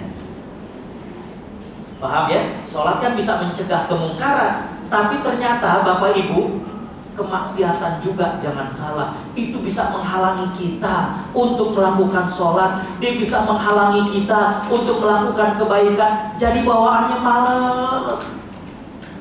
Ya. Rumah dekat sama masjid, suara azan kedengeran, sehat, berat buat ke masjid.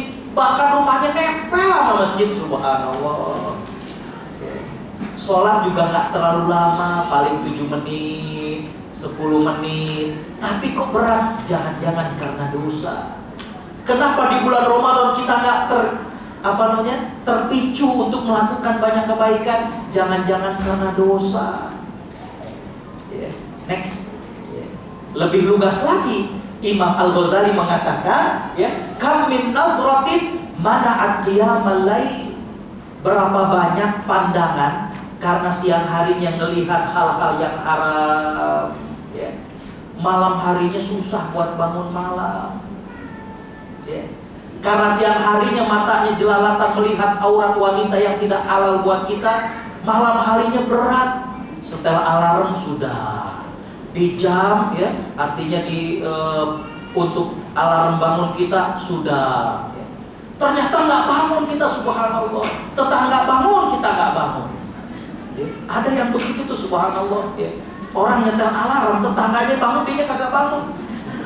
Sampai tetangga geleng-geleng, kenapa ya orang dia? Subhanallah, suaranya kenceng, tetangga sampai bangun, dia kagak bangun. Jadi, bisa jadi, mata kita ini melihat yang Allah haramkan di siang hari, malamnya susah buat bangun malam. Beliau kemudian melanjutkan, wa kam min aqlatin mana'at tilawatal Qur'an. Berapa banyak suapan makanan karena bukan hak kita, karena yang haram, menghalang kita untuk bisa baca Quran. Al-Quran udah ada dalam aplikasi handphone kita. Kita ke masjid, Al-Quran gampang untuk kita dapatkan. Rasanya berat. Jangan-jangan karena dosa. Bapak Ibu Allah Subhanahu Wa Taala rahmati. Next, ini kayaknya terakhir atau satu sebelum terakhir. Nah, hati-hati dengan pencuri di bulan Ramadan. Dia nggak ngambil harta kita, Bapak Ibu. Dia nggak nyuri dolar kita, dia nggak nyuri alat-alat elektronik kita. Cuma yang repot adalah dia mencuri kesempatan beribadah kepada Allah Subhanahu Wa Taala. Ini hati-hati. Jadi biar puasa kita lebih nikmat, awas dari pencuri-pencuri ini. Yang pertama apa? tayangan-tayangan yang melalaikan di televisi. Orang kalau sahur, sunnahnya itu diakhirkan sahur. Di waktu sahur banyak istighfar seperti dalam ayat wabil ashari hum yastaghfirun. Di waktu sahur mereka beristighfar. Ini mah lagi sahur, hahaha, lihat itu. Habis yang lucu-lucu. Ya. Sunnahnya Nabi setelah makan sahur, kemudian ada jeda sedemikian waktu Nabi baca Quran. Sahabat bertanya kepada Anas bin Malik, sekitar berapa ayat yang dibaca oleh Nabi? Kata Anas bin Malik, qadra arba'ina ayat, sekitar 40 ayat lah. Dalam riwayat lain, qadra khamsina ayat, sekitar 50 ayat. Kita malah kemudian ngobrol, ya, lihat TV. Jadi pencuri yang pertama hati-hati adalah dari tayangan yang melalaikan kita. Ya. Stasiun-stasiun televisi di bulan Ramadan banyak menawarkan hal itu. Ya. Jelang berbuka puasa, ingat, lagi kita mau berbuka, kita berdoa, doa kita dikabul. Ternyata tayangan di TV mah yang lucu-lucu, yang aduh subhanallah. Pencuri yang kedua saya katakan adalah pasar, subhanallah. Ya. Hati-hati, dia nggak mencuri duit kita, ya. Yang dicuri waktu kita. Ya. Saya berangkat kemarin Sabtu, hari Jumatnya saya sholat Jumat, jadwal khutbah Jumat di masjid besar di daerah Tanabang, Masjid Said Naum. Ya. Itu Bapak Ibu Allah Subhanahu wa taala rahmati. Ya. Dari mulai BI, kemudian lewat Rumah Sakit Budi Kemuliaan, belok kiri lewat Hotel Millennium, ketika belok kiri lagi masuk kawasan daripada Tanabang, jam traffic. Subhanallah. Kita arahnya satu arah ke sana. Cuma yang lagi pada dorong bawa pakaian buat di kargo itu lawan arus, stuck. Subhanallah. Habis waktu di situ. Ya. Pengurus sampai nelfon, Ustaz udah sampai mana? Saya bilang udah dekat nih, udah di Tanabang. Udah Ustaz, mobilnya parkir aja Ustaz, naik ojek. Ini saya udah naik motor. Naik motor mana lagi saya bilang. Udah naik motor itu. Bapak Ibu Allah Subhanahu wa taala rahmati, nyampe 5 menit lagi mau azan. Cukup buat sholat sunnah sama nyekak keringet. Subhanallah, ya. Habis waktu pasar, ya. Mohon maaf nih bapak-bapak, mohon maaf ya, dan juga ibu-ibu ya. Kadang kalau udah masuk pasar, nawarnya nggak kira-kira, subhanallah. Bedanya cuma goceng, kadang cuma ditarik lagi. Lumayan Pak, bedanya 5.000, subhanallah. Kita ya Allah ya, beli balsemnya aja nggak cukup tuh kalau pegang. 5.000 mau padahal udahlah. Pasar tuh subhanallah ya.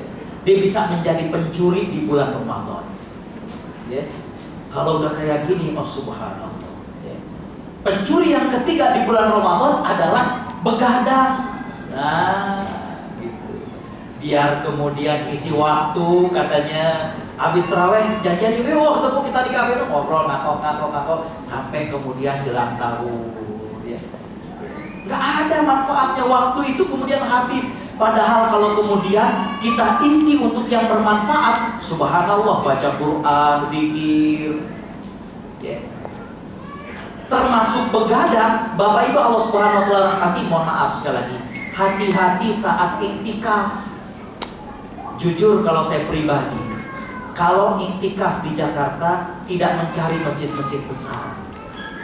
Banyak yang bilang, oh di Masjid Anu enak, tempatnya AC, sahurnya enak, ya.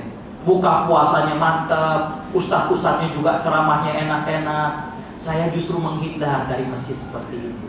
Kenapa? Karena kalau masjid besar, ketemu orang itu semakin banyak. Ustadz, yang ngajak ngobrol, ya. Bapak ibu gitu juga. Gak taunya ketemu teman lama waktu kuliah. Di mana bro sekarang? Di Singapura gue. Ngobrol, kagak ibadah jadinya orang iktikaf. Hati-hati, dia menjadi pencuri di bulan Ramadan. Ya. Itu menjadi godaan pada saat iktikaf. Mestinya kita zikir, baca Quran, ketemu teman. Gitu. Ya. Lama lama nggak ketemu sama dia. Terakhir tuh ketemu dulu pas selesai S1 kayaknya di Singapura. Sekarang ketemu lagi, ngobrol gimana di Singapura, ente di mana, bla bla bla. Nggak baca Quran, nggak qiyamul lail. Dia menjadi pencuri di bulan Ramadan. Yang berikutnya pencuri di bulan Ramadan adalah nongkrong-nongkrong. Tadi saya contohin, ya. Kita nongkrong, ya. Ngabisin waktu, ya. Alhamdulillah Bapak Ibu itu insya Allah puasa di sini ya, di Singapura. Kalau di Singapura mirip berarti dengan di Indonesia yang puasanya itu relatif sekitar 13 atau 14 jam. Kalau saudara kita di Eropa, subhanallah, lagi musim panas. Ya. Kalau musim panas itu siang lebih panjang. 3 tahun yang lalu saya diundang ke Austria. Austria itu ibu kotanya Wina. Cuma orang sering keliru dengan Australia. Makanya kalau kita ke Austria cari souvenir itu biasanya tulisannya Austria no kanguru, gitu. Karena di Austria itu nggak ada kangurunya. Karena sering orang kemudian salah, oh asik dong saat lihat foto sama kanguru, nggak ada. Austria makanya souvenirnya begitu, Austria no kanguru, karena yang ada kanguru itu Australia. Itu subhanallah. Ya. Subuh jam 3:15 subuh, ya. Maghrib jam 8:30 malam, subhanallah, ya. Jadi selesai tarawih itu sekitar 12:30. Itu emang agak nanggung, tidur takut bangun jam 5 kelewatan, ya. Akhirnya kemudian ya udah, ya. Karena cuma tinggal sedikit lagi itu sudah subuh, ya. Jadi kembali kita bersyukur kita saum masih di negara yang masih dengan rentang waktu puasanya sekitar 13-14 jam. Ya. Nah, pencuri yang terakhir adalah media sosial, Facebook, WhatsApp. Ya. Itu bisa mencuri waktu kita. Jangankan lagi Ramadan, sekarang aja bisa mencuri waktu kita. Mau ngaji, foto dulu. Ayo para perindu surga, kita kumpul di kedutaan Indonesia di Singapura. Ada Ustadz Agus. Baru kita mau dengerin bunyi. Wow, ada yang bilang mantep Mbak. Kita komen, makasih ya komennya. Kapan dengerin Ustadz? Itu yang lagi begini-begini. Ya husnuzon saya nyatet, tapi ya banyak juga yang nanggapin komen. Ya. Jadi sekarang, ya, tantangan guru ngaji itu diantaranya media sosial. Ya. Lagi mau baca Quran, padahal guru tasnya ada. Selfie dulu. Ayo para solihin solihat, kita baca hidangan Allah Al-Quranul Karim, subhanallah. Baru baca, bunyi gitu ya. Ada yang ngasih like, kita bilang makasih Mbak ya, jempolnya. Lah kapan ngaji dia baru aku, ya udah banyak yang komen. Innalillahi. Itu pencuri di bulan Ramadan juga begitu. Apalagi kalau kemudian status-statusnya yang tidak menenteramkan hati, ya, yang bikin orang kesel, yang bikin kemudian orang lain itu tersinggung. Ya. Foto orang pakai kaos, sudah beristri jangan diganggu.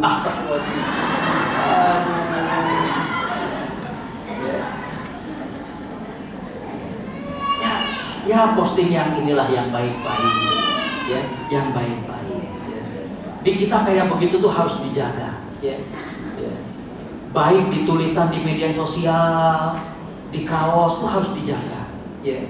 Saya pernah sholat jadi makmum, ya, di Masjid ARHUI Salemba. Ya. Ternyata karena saya di soft yang kedua, ya, di depan saya ada orang sholat pakai kaos, ada gambar, ya, karikatur, ini ayah, di samping kanannya karikatur, ini ibu, habis itu gambar monyet, ini yang baca.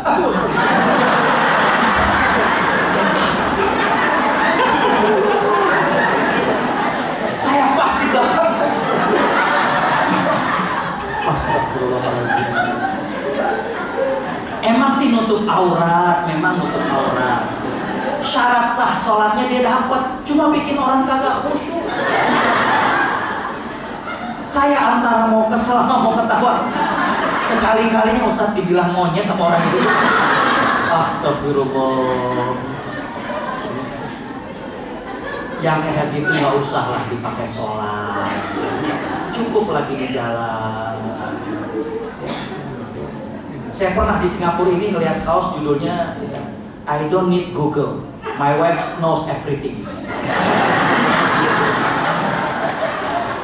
Itu kalau dipakai sholat, astagfirullah. Aduh, coba gitu yang lebih enak gitu ya, yang lebih enak. Astagfirullah.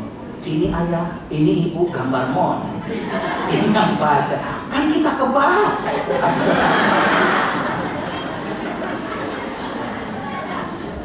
Jadi sholat itu bukan cuma sekedar syarat memenuhi syarat sah dan rukunnya, ada tingkat kewajaran, tingkat kepantasan. Gitu. Karena kemudian nggak begitu ya, gambarnya juga nggak ada, kelihatan gambarnya cuma tulisan Heineken. Dia nggak tahu itu bir dipakai sholat. Bapak Ibu Allah Subhanahu Wa Taala rahmati. Jadi kembali bahwa hati-hati dengan pencuri-pencuri ini di bulan Ramadan. Ya. Bisa jadi tayangan-tayangan yang melalaikan kita. Bisa jadi tadi saya katakan adalah pasar. Kalau di sini mungkin mall ya. Dan mereka juga pandai ketika model-model sekarang tuh banyak kemudian diskon-diskon, subhanallah. Ya. Itu Vinci lagi sale, wow, subhanallah. Ya. Ini lagi sale dan lain sebagainya. Yang ketiga itu begadang, yang keempat itu nongkrong, yang kelima itu media sosial, Facebook, WhatsApp. Ya. Hati-hati posting-posting yang tidak baik, atau mengomentari dengan tidak baik. Akhirnya habis waktu kita untuk hal-hal yang tidak bermanfaat. Ya. Hadirin hadirat ikhwatal iman rahimakumullah, next masih ada atas ya.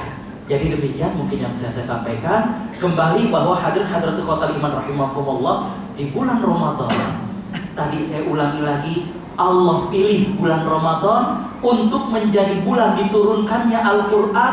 Berarti bulan ini mulia, berarti bulan ini istimewa. Yang kedua, Allah memberikan penawaran khusus di bulan Ramadan. Biasanya kalau ada penawaran khusus, kita selaku manusia itu akan semangat. Yang pertama, pahala yang Allah sediakan, Allah lipat gandakan. Yang kedua ada Lailatul Qadar. Yang ketiga, pintu surga dibuka, kecenderungan orang untuk baik itu besar. Yang berikutnya ada iktikaf, ya. Lalu yang berikutnya, yang ketiga adalah bagaimana agar Ramadan lebih nikmat. Bapak Ibu Allah Subhanahu Wa Taala rahmati, selain kita nahan lapar, nahan nafsu kita juga. Ya. Yang kedua adalah bagaimana kita menghindari kemaksiatan. Yang ketiga adalah bagaimana kita menghindari aktivitas yang miskin dengan manfaat. Apalagi kalau kemudian kemaksiatan. Apalagi dengan pencuri-pencuri di bulan Ramadan. Dan yang terakhir adalah banyakin amal soleh. Bapak Ibu Allah Subhanahu Wa Taala rahmati, waktu juga yang memisahkan kita seperti yang diberikan kepada kami. Saya kira cukup demikian dan saya kembalikan kepada MC. Jazakumullah khairan. Wassalamualaikum warahmatullahi wabarakatuh. Jazakallah Ustaz atas tausiahnya dan poin-poin yang telah disampaikan untuk kita mempersiapkan diri ya, mengisi Ramadan kita. Akan kita buka sesi tanya jawab baik dari audiens maupun dari SMS. Untuk yang audiens akan didahulukan, silakan tinggal angkat tangannya. Kalau yang ini melalui SMS silakan hubungi nomor di depan di layar. Saya buka untuk 2 pertanyaan dulu ya, silakan.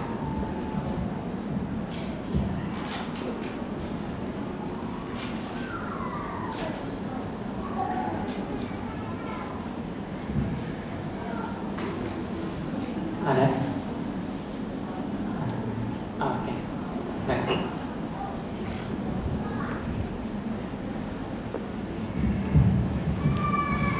Assalamualaikum. Nanya Ustaz, satu, kalau pas Ramadan pintu surga dan neraka itu berubah gitu ya, surganya dibuka, nerakanya ditutup, terus yang sebelumnya gimana kalau selain Ramadan, dan apa efeknya gitu, apakah ya ada efeknya gitu. Yang kedua, kalau Ramadan itu ganjarannya dilipat gandakan, apakah dosanya juga? Terima kasih.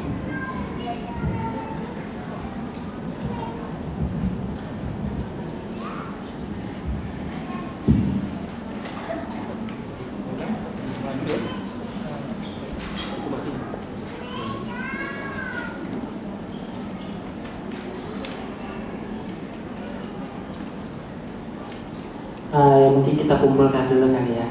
Mungkin satu lagi pertanyaan kalau ada.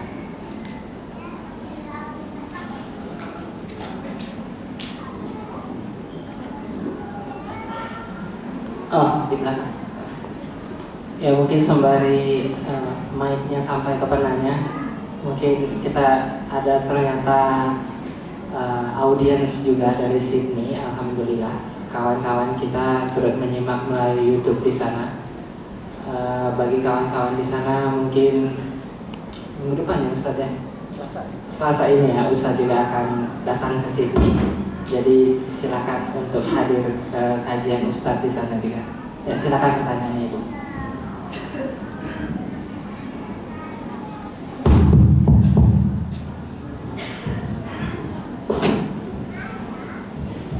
Assalamualaikum warahmatullahi wabarakatuh.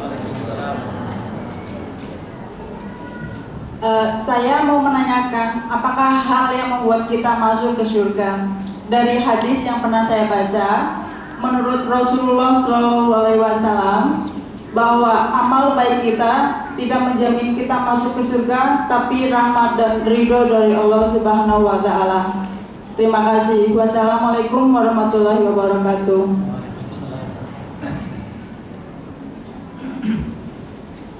Bismillahirrahmanirrahim. Alhamdulillah, salatu wassalamu ala Rasulillah wa ala alihi wa man wala wa ba'd.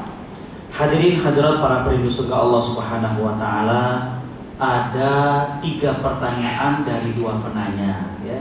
Ini subhanallah ya. Yang pertama adalah tadi hadis tentang bahwa di bulan Ramadan pintu surga dibuka dan pintu neraka ditutup.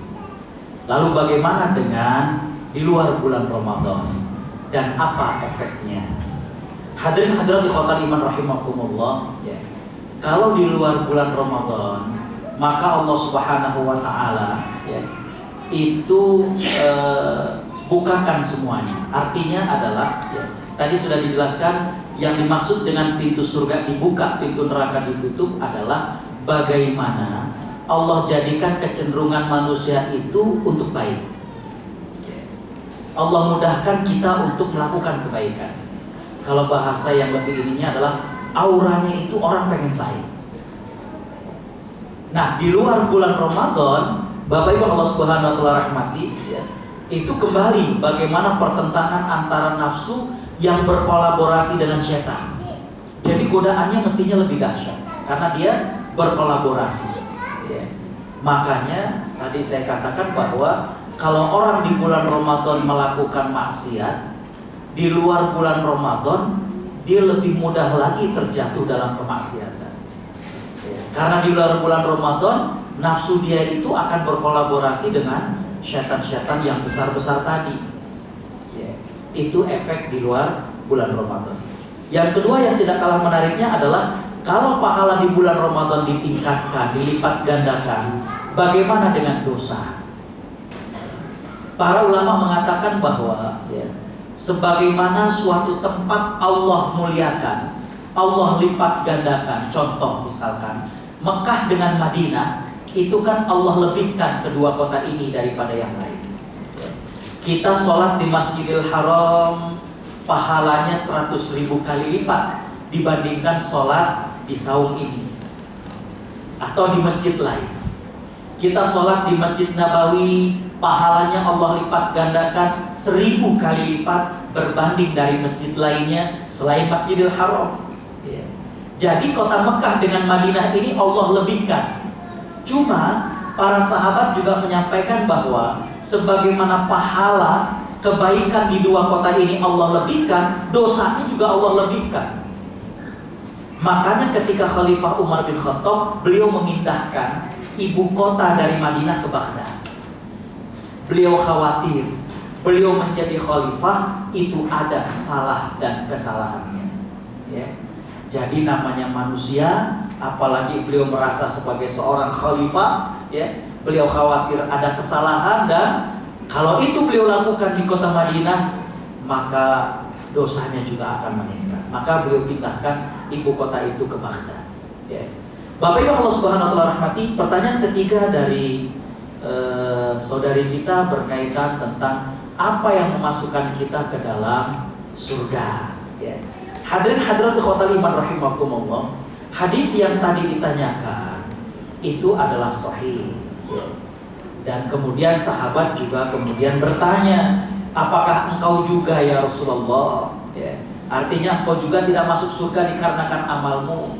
Nabi kemudian menjawab, iya, illa an yataghammadallah, melainkan Allah menurunkan rahmatnya kepadaku. Bapak Ibu Allah Subhanahu wa taala rahmati, maksud dari hadis itu sebenarnya adalah begini. Kita ya, bisa melakukan ibadah itu karena rahmat Allah Subhanahu wa taala. Ya. Coba deh, kita mau hadir ke saung istiqomah, pasti terjadi perang batin. Betul nggak? Datang enggak, betul nggak Ibu? Nanya lagi, siapa yang ngisi? Hari ini Ustaz Agus dia kagak ngetop. Kalau AA yang lain itu, ini Agus nggak, aduh. Terjadi perang batin. Ya. Datang tidak. Ya. Nah, Bapak Ibu Allah Subhanahu wa taala rahmati, Allah memberikan rahmat kepada kita. Allah sayang kepada kita, jadi kemudian kita bisa kuat, ya, tekad kita, niat kita untuk hadir ke sini. Ya. Sebenarnya sih kita sempat lihat, kayaknya di mall itu ada sale deh. Dan hari ini terakhir, pengen kayaknya ke sana. Tahu-tahu ditelepon, Mbak, datang nggak ntar ke KBRI? Udahlah, ntar aku jemput. Oh iya. Itu kan rahmat dari Allah. Ya. Tiba-tiba kita dibelokkan yang tadinya udah mulai ragu tuh, ya, antara ke mall, antara jalan-jalan dan lain sebagainya, untuk kemudian datang, itu rahmat dari Allah Subhanahu wa taala. Jadi Bapak Ibu Allah Subhanahu wa taala rahmati, ya, itulah maksud dari hadis tersebut. Tapi bukan berarti kemudian tidak ada manfaat dari amal kita, bukan. Amal kita juga bermanfaat dan menjadikan seseorang itu dimasukkan ke surga dan menentukan derajat surga orang tersebut. Ya. Jadi maksud dari bahwa kita tidak masuk surga karena amal kita, Nabi ingin menjelaskan bahwa jangan lupa, di sebalik kita melakukan amal perbuatan, ada Allah yang membimbing kita. Kalau bukan rahmat Allah, ya, kita belum tentu seperti ini. Kita belum tentu kemudian ringan untuk beribadah, ya.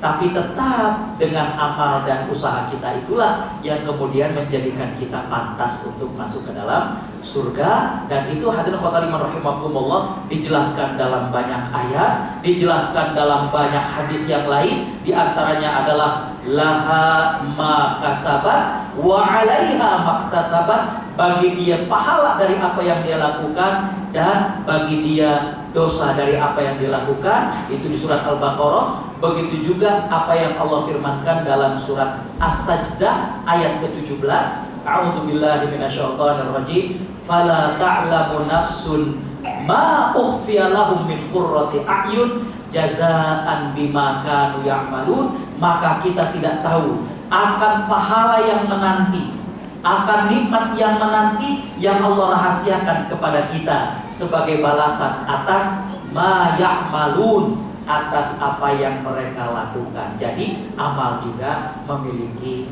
peran. Wallahu a'lam. Ada pertanyaan melalui SMS nih Ustaz. Assalamualaikum Ustaz, mau tanya tentang iktikaf bagi kaum wanita. Sunnah iktikaf dilakukan di masjid, sedangkan bagi wanita lebih baik kalau sholat dilakukan di rumah. Mohon dijelaskan.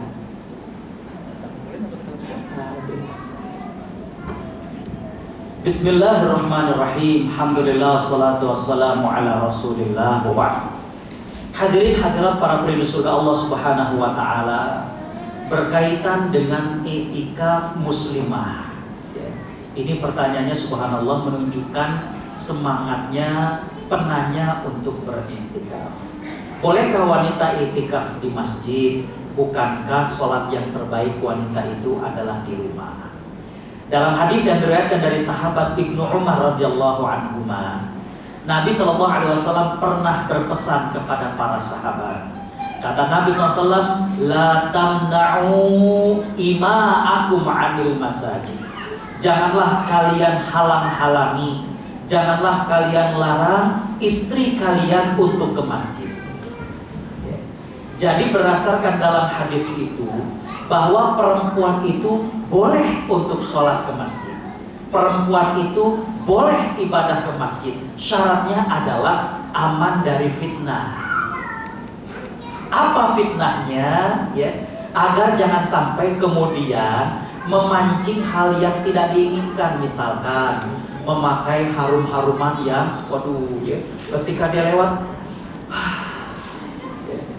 Jadi ketika soft bapak-bapak itu mau sholat, wanginya. Itu kan kemudian Bapak Ibu Allah Subhanahu wa taala rahmati menjadi fitnah. Misalkan Bapak Ibu Allah Subhanahu wa taala rahmati, tempat iktikafnya kurang bagus sehingga kemudian wanita ketika ingin istirahat privasinya kurang bagus. Tapi kalau kemudian aman dari fitnah, misalkan tempat untuk iktikafnya itu terpisah dengan baik, nanti untuk berwudunya juga bagaimana terpisah terjaga dengan baik, maka itu adalah dibolehkan. Lalu Ustaz, bukankah tadi sholat wanita yang terbaik itu adalah di rumah? Tapi sekali lagi tadi saya katakan, ketika di masjid itu banyak kelebihan yang lain, diantaranya adalah fokus untuk beribadah. Ketika di masjid itu kemudian fokus untuk ibadah, kecuali kalau para muslimah yang punya tanggungan, misalkan anak kecil, kalau ditinggal dengan dia dan suami, hati-hati, jangan sampai kemudian kita meninggalkan anak, berduaan dan masih kecil di rumah dengan abangnya dan lain sebagainya. Di beberapa negara itu tidak dibolehkan, kayak misalkan di Australia, itu kalau kita meninggalkan anak yang masih sangat kecil tanpa ada orang dewasanya, kalau ketahuan itu orang tuanya akan kena tegur, bahkan kena sanksi. Karena hal-hal yang tidak diinginkan sangat mungkin terjadi. Mereka main gas, mereka main listrik dan lain sebagainya. Jadi kalau muslimah di rumah ternyata masih ada anak kecil, dan mereka sulit untuk ditinggalkan, tentu akan menjadi lebih utama kalau di rumah. Tapi kalau anaknya sudah besar, atau misalkan di sini kita tidak ada tanggungan seperti itu, maka dibolehkan untuk iktikaf di masjid, karena tadi menambah kekhusyuan. Imam sholatnya saja bacaannya itu udah, membuat kita semakin khusyuk, suasananya dan lain sebagainya. Jadi kembali bahwa walaupun dinyatakan sholat wanita yang terbaik itu adalah di rumah, tapi spesial untuk Ramadan, maka iktikaf wanita itu dibolehkan untuk di masjid, dan dia kemudian menjaga dirinya agar jangan sampai kemudian membuat fitnah, membawa fitnah, hal-hal yang tidak diinginkan dengan tadi yang saya sampaikan. Wallahu a'lam. Mungkin menambahkan Ustaz, karena tadi membahas tentang anak-anak juga, sebenarnya bagaimana kiat-kiatnya gitu ya, apa boleh atau tidak mungkin membawa anak-anak itu ke masjid, apakah untuk sholat tarawih ataukah untuk iktikaf iktikaf, terutama kalau anak-anaknya itu masih kecil, Ustaz. Karena mengkhawatirkan mengganggu, tapi di satu sisi lain ingin mengajarkan. Terima kasih.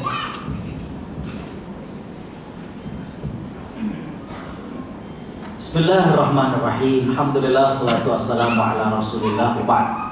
Pertanyaan yang bagus sekali adalah tentang bagaimana hukum membawa anak-anak ke masjid ataupun untuk i'tikaf. Ya.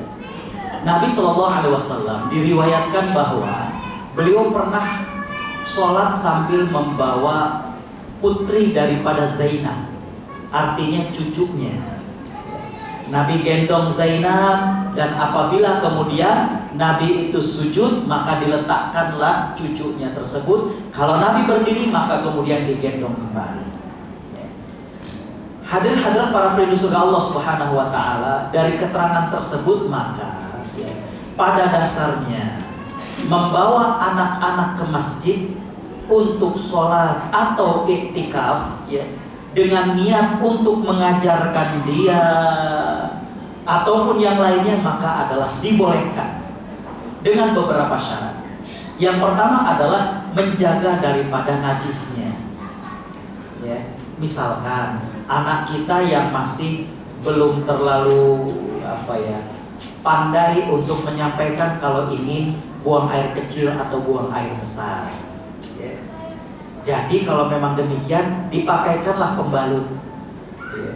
Jangan sampai kemudian Bapak Ibu Allah Subhanahu wa taala rahmati, ya, kita lagi sholat, tahu-tahu anak kita diri depan kita, ayah sambil gemeteran mau pipis, nggak tahu udah sholat gitu.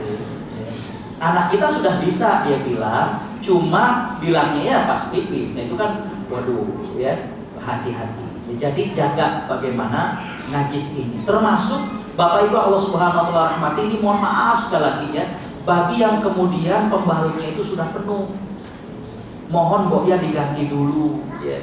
Memang tidak sampai berceceran najisnya, cuma yang berada di sebelahnya kurang nyaman. Kok ini aromanya kayak begini ya. Perasaan tadi di ujung situ ada minyak wangi, udah pakai minyak wangi, tapi pas sholat kok aromanya aroma hampers nih. Cobalah diganti dulu. Jadi itu yang kedua, Bapak Ibu Allah Subhanahu wa taala rahmati, kalau kita ingin kemudian membawa anak-anak, maka ya, masing-masing orang tua lah yang look after dengan anaknya. Jangan sampai dia sibuk, dia khusyuk sendiri, anaknya kemudian sibuk dengan dunianya.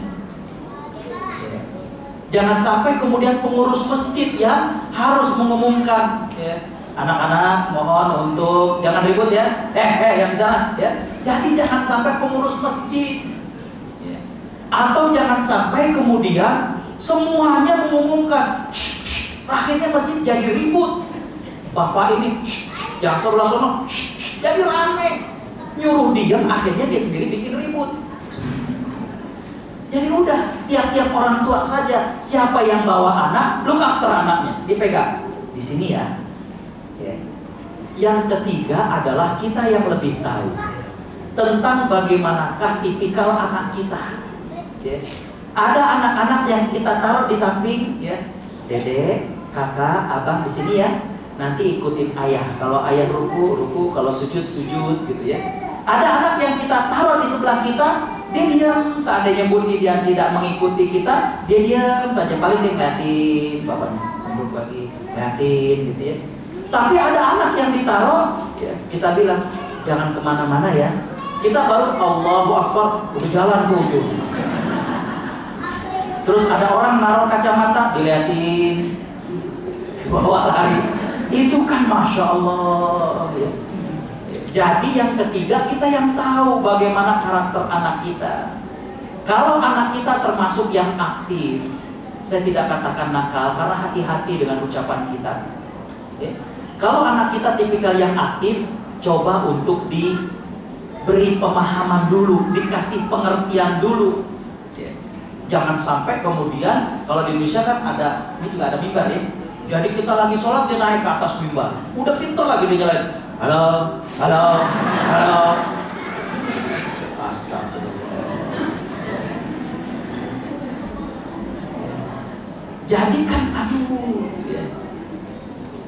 pengurus masjid mau negor nggak enak sama ayahnya, lalu di Singapura kan nggak enak negornya, tapi nggak ditegur ya gimana ya. Jadi yang secara umumnya boleh, karena Nabi juga pernah membawa cucunya, anak dari Zainab, cuma yang pastinya adalah yang pertama pastikan terbebas dari najis ya. Yang kedua adalah orang tuanya lah yang look after dengan anak tersebut ya. Dan yang ketiga, kita yang tahu akan karakter anak kita ya. Anak saya itu yang dua lahir di Timur Tengah, itu memang karena dulu ketika masih di Timur Tengah tinggalnya di flat, jadi cuma lihat tembok-tembok gitu ya, dan ini jadi ketika kemudian pulang ke Indonesia, Masya Allah ya, itu di bulan-bulan pertama nggak boleh lihat gerbang kebuka, lari gitu. Kata ibu saya, anak lo kapan sih Gus, katanya nggak boleh lihat pintu pagar kebuka dikit gitu ya. Dan dulu mereka nggak kenal jajan, jadi kalau kemudian lihat tetangga ada warung, dia main tunjuk kayak dia beli. Tahu-tahu pas kita lewat, Pak tadi anaknya ngambil ini apa?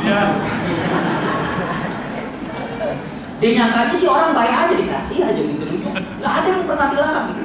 Itu kan berarti perlu kita kasih pengetahuan. Ya.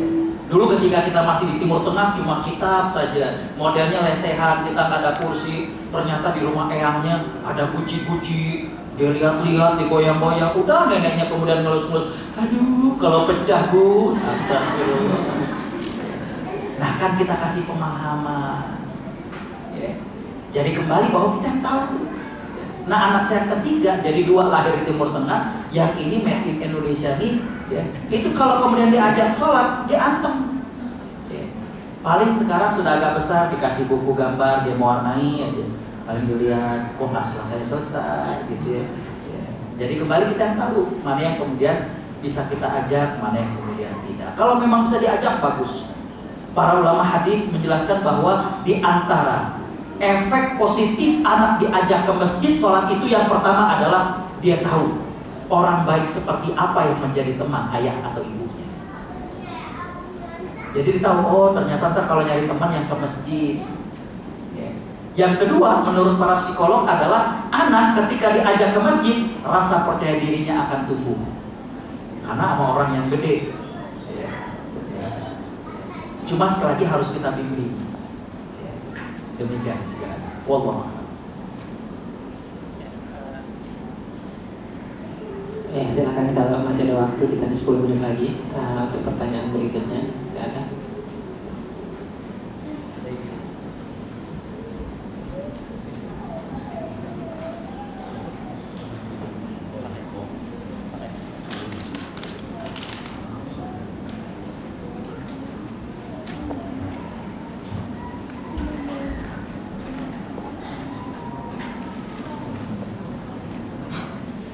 Oh, ada? Oh ini di depan Bapak ada.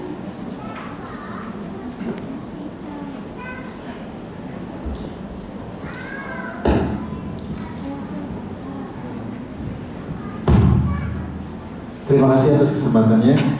Pertanyaannya mungkin bukan pada ibadah gitu, Ustaz. Adakah cara atau penjelasan yang mungkin paling baik gitu, Ustaz, ketika kita menjelaskan kepada rekan-rekan kerja kita yang non-muslim tentang Ramadan? Karena terus terang selama ini sepertinya mereka tahu Ramadan itu sekedar apa ya, yang kolega yang saya ketahui itu seolah-olah menyiksa diri saja di sana gitu. Kalau misalnya ada tips-tips tertentu yang baik, bagaimana kita menjelaskan apa itu Ramadan bagi muslim, mungkin Ustaz bisa share. Terima kasih. Bismillahirrahmanirrahim. Alhamdulillah, salatu wassalamu ala rasulillah. Hadirin hadirat para perindu surga Allah subhanahu wa ta'ala. Ini alhamdulillah sedang live juga buat masyarakat Indonesia di Sydney. Jadi saya malam ini pulang ke Jakarta, besok ya dengan keluarga, hari Selasanya sudah ke Australia lagi ya. Nanti pun setelah sholat zuhur saya akan ada live. Di Sydney mereka juga sedang tarhib Ramadan. Jadi bagaimana menyambut bulan Ramadan ditinjau dari dua segi. Yang pertama dari segi kesehatan, yang kedua dari segi fikih. Nanti saya ada sesinya setelah sholat zuhur waktu di sini. dari segi kesehatan bisa kita jelaskan kepada kawan kita non-muslim. Kalau mereka kerja di pabrik atau kita kerja di perusahaan yang bergerak di bidang mesin dan lain sebagainya, maka ya, dalam setiap tahun pasti ada istirahat buat mesin itu. Ya. Saya kemarin sebelum saya ke Ternate, saya sempat ke Papua. Ya. Itu BP punya usaha di bidang gas di daerah Tangguh. Ya. British Petroleum itu ada suatu ladang gas di daerah Papua. Dan Bapak Ibu Allah Subhanahu wa taala rahmati, saya datang waktu itu bulan April. Mei ini mereka persiapan shutdown. Jadi mesin-mesin itu off. Ya. Dalam 1 tahun ada 1 kali mesin itu diistirahatkan. Biar kenapa? Biar tidak terlalu panas. Jadi ada istirahatnya. Nah, analogi ini bisa kita gunakan kepada kawan-kawan kita yang non-muslim. Perut kita ini kan hampir, kalau kita lihat ada restoran fast food tulisannya 24/7, artinya sehari 24 jam, seminggu 7 hari buka. Perut kita ini hampir tiap saat bekerja. Ya. Lagi pengajian ngemil, habis pengajian makan siang, jalan-jalan ngemil lagi. Jadi perut ini hampir nggak ada berhentinya. Ya.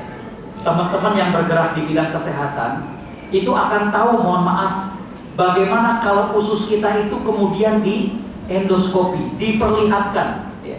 Dimasukkan microchip dan kemudian disambungkan dengan monitor, kelihatan bagaimana, yang bekas gulai, yang bekas lemaknya, apalagi habis makan lemak, kemudian minumnya es, langsung pada lengket di ususnya. Ya. Belum lagi bagaimana pencernaan yang lainnya. Jadi dalam 1 tahun Allah Subhanahu wa taala itu menjadikan organ-organ tubuh kita, terutama pencernaan kita, itu agak beristirahat. Coba ini kita sampaikan kepada kawan kita yang non-muslim, analogi seperti ini. Kita kerja saja, mesin itu ada shutdown-nya, ya. Kita matikan sesaat. Ya. Begitu juga dengan perut kita. Ya. Sumber penyakit manusia itu yang paling terbesar adalah perut. Ya. Makanya Nabi SAW mengatakan tidak ada tempat, ya, yang lebih buruk untuk selalu diisi melainkan perut. Mawi'an syarran min batni. Ya. Kenapa? Karena kalau dituruti makan yang berlebih, gula darahnya berlebih, jadinya sakit gula. Ya. Makan yang tidak kemudian diperhitungkan, ya, jeroan dan lain sebagainya, asam uratnya kemudian tinggi. Kalau asam uratnya tinggi, asam urat itu bentuknya kayak kristal, dia menghalangi darah, maka efeknya bisa kemana-mana. Kalau yang salurannya menuju ke ginjal, tidak sedikit yang akhirnya jadi sakit ginjal. Kalau yang kemudian asam uratnya menghalangi daripada aliran darah ke otak, itu bisa kemudian stroke dan lain sebagainya. Jadi ternyata dari makanan. Ya. Jadi kita jelaskan kepada mereka, kaum muslimin oleh Tuhannya dalam 1 tahun, sebulan itu diistirahatkan perutnya. Ya. Itu mereka kalau dikasih penjelasan gitu, insya Allah mereka bisa kemudian lebih paham. Jadi bagaimana pendekatannya antara puasa dengan kesehatan. Yang kedua, bisa kita jelaskan kepada saudara kita non-muslim tentang bagaimana pengaruh puasa kepada perilaku. Ya. Ada perilaku yang berbeda antara vegetarian dengan mereka yang memakan berbagai-bagai. Artinya baik tumbuh-tumbuhan maupun daging. Mereka yang mengkonsumsi daging merah dengan mereka yang mengkonsumsi daging putih itu berbeda. Daging merah itu seperti sapi, kambing, daging putih itu seperti ayam, ya. Itu berbeda dan itu ada perilakunya. Makanya sudah bukan rahasia lagi bahwa ada pengaruh daripada makanan yang haram terhadap perilaku. Begitu juga dengan kita kemudian berpuasa, maka ada pengaruh tuh dalam kejiwaan kita. Coba deh Bapak Ibu, ya. Kalau Bapak Ibu tadi lagi mau kesini belum sempat sarapan, sebelum acara, kan tadi acara mulai sekitar jam 10:30 ya. Perut rasanya gimana Bu? Krok, aduh gitu ya. Gak bisa diajak kompromi. Tapi kalau kemudian niat kita adalah puasa, kita lebih siap, lebih kuat. Ya. Jadi kembali bahwa disampaikan dua hal itu melalui pendekatan kesehatan, bagaimana kita analogikan dengan masjid dan lain sebagainya. Yang kedua adalah dari pendekatan tentang bagaimanakah pengaruh makanan terhadap attitude ataupun perilaku manusia. Makanya dalam Islam kemudian dalam 1 bulan itu, di setahun dalam 1 bulan itu ada 1 bulan yang kita diminta untuk mengurangi makanan kita, agar kemudian perangai kita juga bisa lebih baik. Wallahu a'lam.